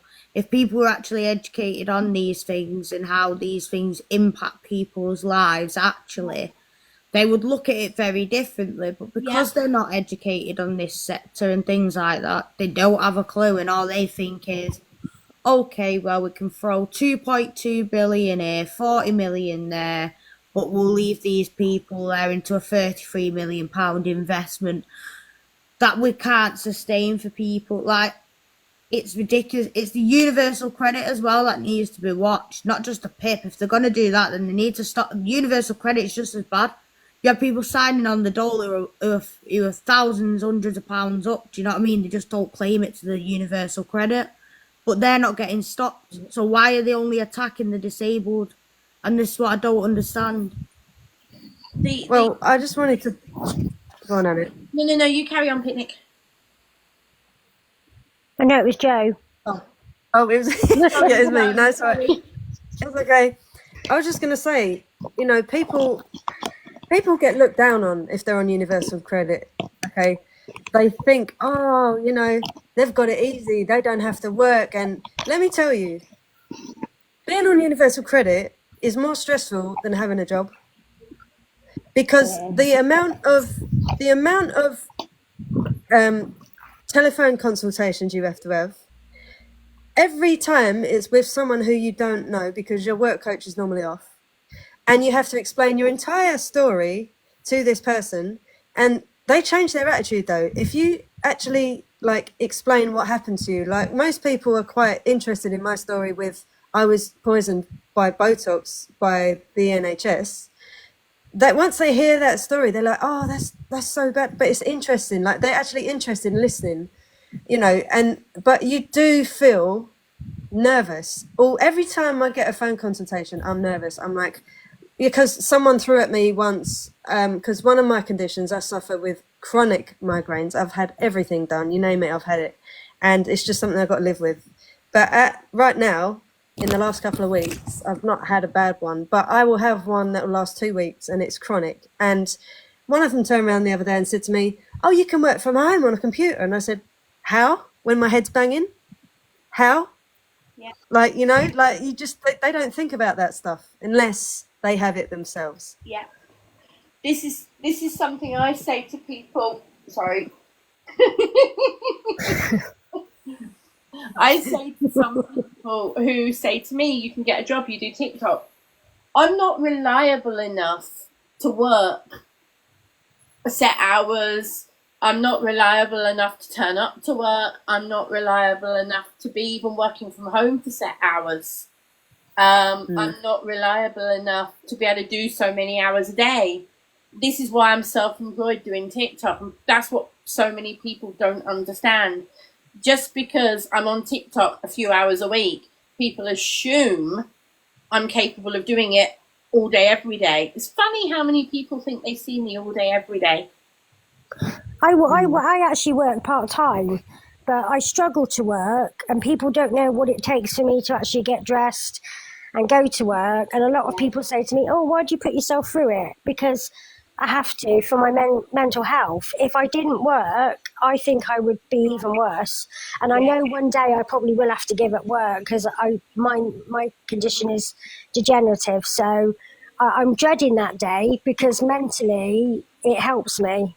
Yeah, Working. and I totally get that bit, Nick. Yeah. When I went to the job centre back in 2022, 3 years ago, soon after I started TikTok, and I said to the job centre, look, I'm on TikTok, I've just started TikTok, it's going really well, and suddenly I'm earning some money, what do I do? And they said to me, well, you can declare it and be on universal credit and declare what you earn and when we adjust it. Or you can stop working because we see it as work. And I said, well, I want to work. If I'm capable of doing something, I want to do it. And they said, well done. This is me paraphrasing their actual words. They said, well done for finding something you can do. Not something you can't do. Well done for finding something you can do. There are months when I don't earn 50 quid. There are months when I don't even earn 50 quid. But in the past, there have been months when I've earned enough money that I don't get any benefits. Yeah. I think it's crazy. It really is. I was just going to interject then and just make a point like what Shauna said just a minute ago, and just mention that like I think universal credit in itself has been ruined by many people. Again, like the same system. It's all fucked. Sorry, my language, but it constantly is. The system is constantly broken. There is so many people who are abusing this that the people that actually need it are getting overlooked and almost put in the same basket as everybody else. Yeah, and I'm not going to disagree with you there because there are some people the system works well for. Yeah, obviously, like myself. Being on universal credit, I can earn and I get adjusted for what I earn. That is how universal credit is supposed to work. Yeah, I completely agree. But then, yes, like you say, there are people who are completely overlooked and there are people who are abusing the system. Very completely, 100%. Like I said earlier, I work 2 different jobs. And I claim PIP. But if I was to struggle with finances, there's no help for me. There's no help for, there's no help. You're not on universal credit then, I take it? No, I wouldn't qualify for universal credit. My apologies for sounding nosy. I apologise. No. It's I listen. I'm an open book. I'm very, very open about certain things, and it's not even like judgy. Like I'm not trying to like judge you and say, well, this and this. I think just certain things fall under a bracket that a lot of people would find who do work, and this is not a dig at anybody. This is just more along the lines of people that do work. They do tend to put people who are on universal credit in the same basket because it almost seems easier to not work. And it is always going to be tarnished with that brush because of the effect that everybody sort of jumps on it. Can I just say one last thing before I have to go? Sure. It all boils down to why are they picking on with the vulnerable. They could save money doing lots of other things. Yeah. They could save millions of money, billions even, doing lots of other things. But anyway, I've got to go now. So thanks, guys. It's been really Thank you so interesting. much for joining us. I Yeah, really Picnic, appreciate nice to meet you. Thank my you. regulars Bye, guys. joining us. Thank you so much. I'm sending love to meet you. everybody. Oh yeah, you too. Sending love to everybody who's got a disability and finds it hard. I Picnic, totally thank hear you you. for joining. Do you want me to kick you out or do you know how to do it? No, I don't know how to do it. Okay, do you want This me is to my kick you first out? ever live, so Picnic, thank you so much for joining us. See you soon. thank you. Bye bye. Take care. Bye. Bye. Wow. She was really sweet. I'm a bit of a conspiracy theorist, mate, to be quite honest, and I think that this is a massive control thing, to be quite honest with you. Like, going at the weakest point first, you know what I mean? Can you not see it? At first, we had COVID, yeah? Which was really bad. I had COVID. I was in ICU, very poorly. But the difference is since COVID and that control of the lockdowns, we've then been threatened with this new virus, now war. What new And virus? now our benefit system's going up the water. Do you know what I mean? It's like, what's going on really? Like, I don't know anything about a new virus. oh no, they were saying something about some new virus or whatever. I seen it on probably some lies on here or whatever. Oh, Do you know okay. what I You mean mean? not on the news? Okay. Not on the actual, not on the actual news. I don't think. I'm not actually Conspiracy like. theorists, as you said. Well, you know, yeah, literally. So the thing is I do feel, you know, why are they coming for us? Do you know what I mean? Why are they getting the weakest links? Because the thing is there's rich people there. Why aren't they being taxed? Why are our taxes being raised and not theirs? You'll always. And I find bet that all of wherever you in are. here, did all of you in here get a letter to say that you're vulnerable during COVID? Yes. Yeah, I worked my way I through read. it. Yeah, I Yeah, got no, one as well. literally. But then we're still forced into work. People in healthcare settings, you know, I've seen it myself again with my carers. Like, you know, no matter what, they have to come to work. I was You the know, same. so I was a support worker for the whole time during COVID and worked the entire time and had a and what vulnerable. thanks do they get other Yeah, than no, like? There's absolutely no such nothing. thing as the working class now. We're all sat here in poverty, barely scraping by to get a meal on our table at the end of the night. Do you know what I mean? How can the king be proud of this country? Because I'm not proud of it. And I'm going to throw this one in if we're going to talk about COVID, the absolute joke of a government, the absolute joke of Boris Johnson's government having parties and stuff during lockdown when we were supposed to all be isolating and not meeting up with other people. And there were they. People couldn't even go to their own family funerals and things. And yet they were throwing parties in their office. Absolutely disgusting. And I can tell you that quite a big percentage of people would still be here if they had had their family round their bedside in hospital. Because I lost a friend to that, and I can tell you now, she gave up. But if we'd have been around her hospital bed, we would have got her through that. But the problem is, if we'd been allowed in hospitals, more people would have gone down with COVID. Yeah, it's I'm true. telling you now, the government should have done jail time over that. That Oh, I agree. I actually agree. 100% should have done jail time over that. Keeping Absolutely. us in like animals, you know, like at the end of the day, our immune systems are shot because of that. Even, do you know what I mean? Like, then they're giving us a virus, and they can't. They claim to be able to give us a vaccine for a virus that's been out, and they can't come up with vaccines even for like simple illnesses like measles and stuff like that. Do you know what I mean? Like, It's silly. It's silly. There's always something going on to cover something else going on. The government are very good at masking. Exactly. Oh yeah, definitely.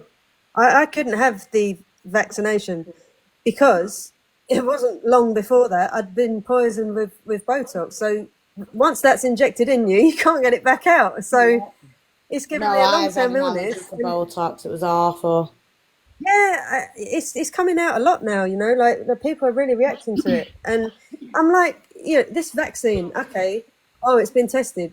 This virus is new. Like, how can you say it's been tested like properly? It hasn't. You can't see the long-term effects. And I'm not one of these people that are like anti-vaccine and stuff, but like if you can have it, have it. But what I'm saying is like if you react My body's very sensitive to things. And if you react badly to things, then the last thing you're going to do is get injected with something that's stuck in you. I'd rather take the risk. I've had COVID twice, and first time was really bad because you're all waking, you know, I was being sick and everything, and it was very scary, especially getting the letter to say, oh, you're high risk, you know, and people were dying, and you're like, oh my God, am I going to be one of these people? It was absolutely frightening.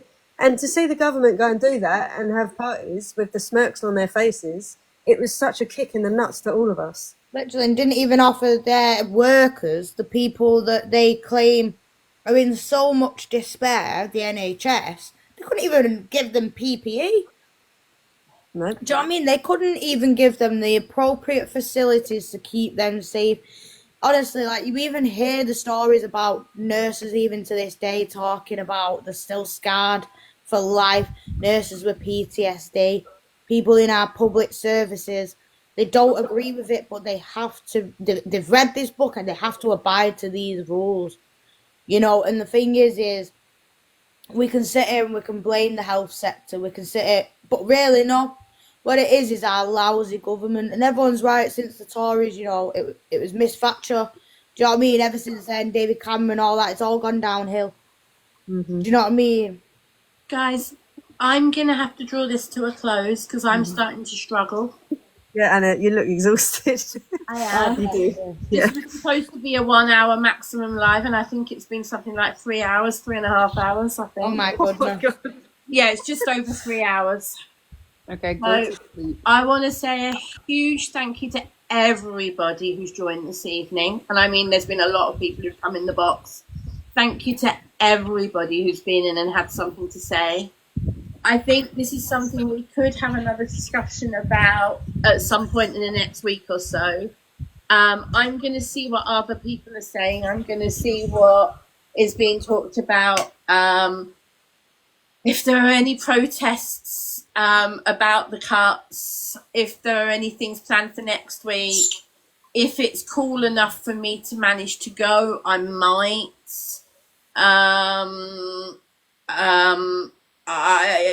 The weather at the moment, I'm looking at my weekend away next weekend, and I'm a tiny bit worried that it's going to be too hot. So I'm looking at different options and all sorts of things.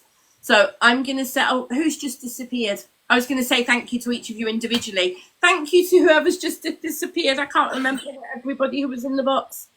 Shauna and Joe, thank you. Everybody else who just jumped, thank you. Thank you for having us on, and it's been a pleasure. Very much. Yep. I will see everybody in the next couple of days. I'm knackered.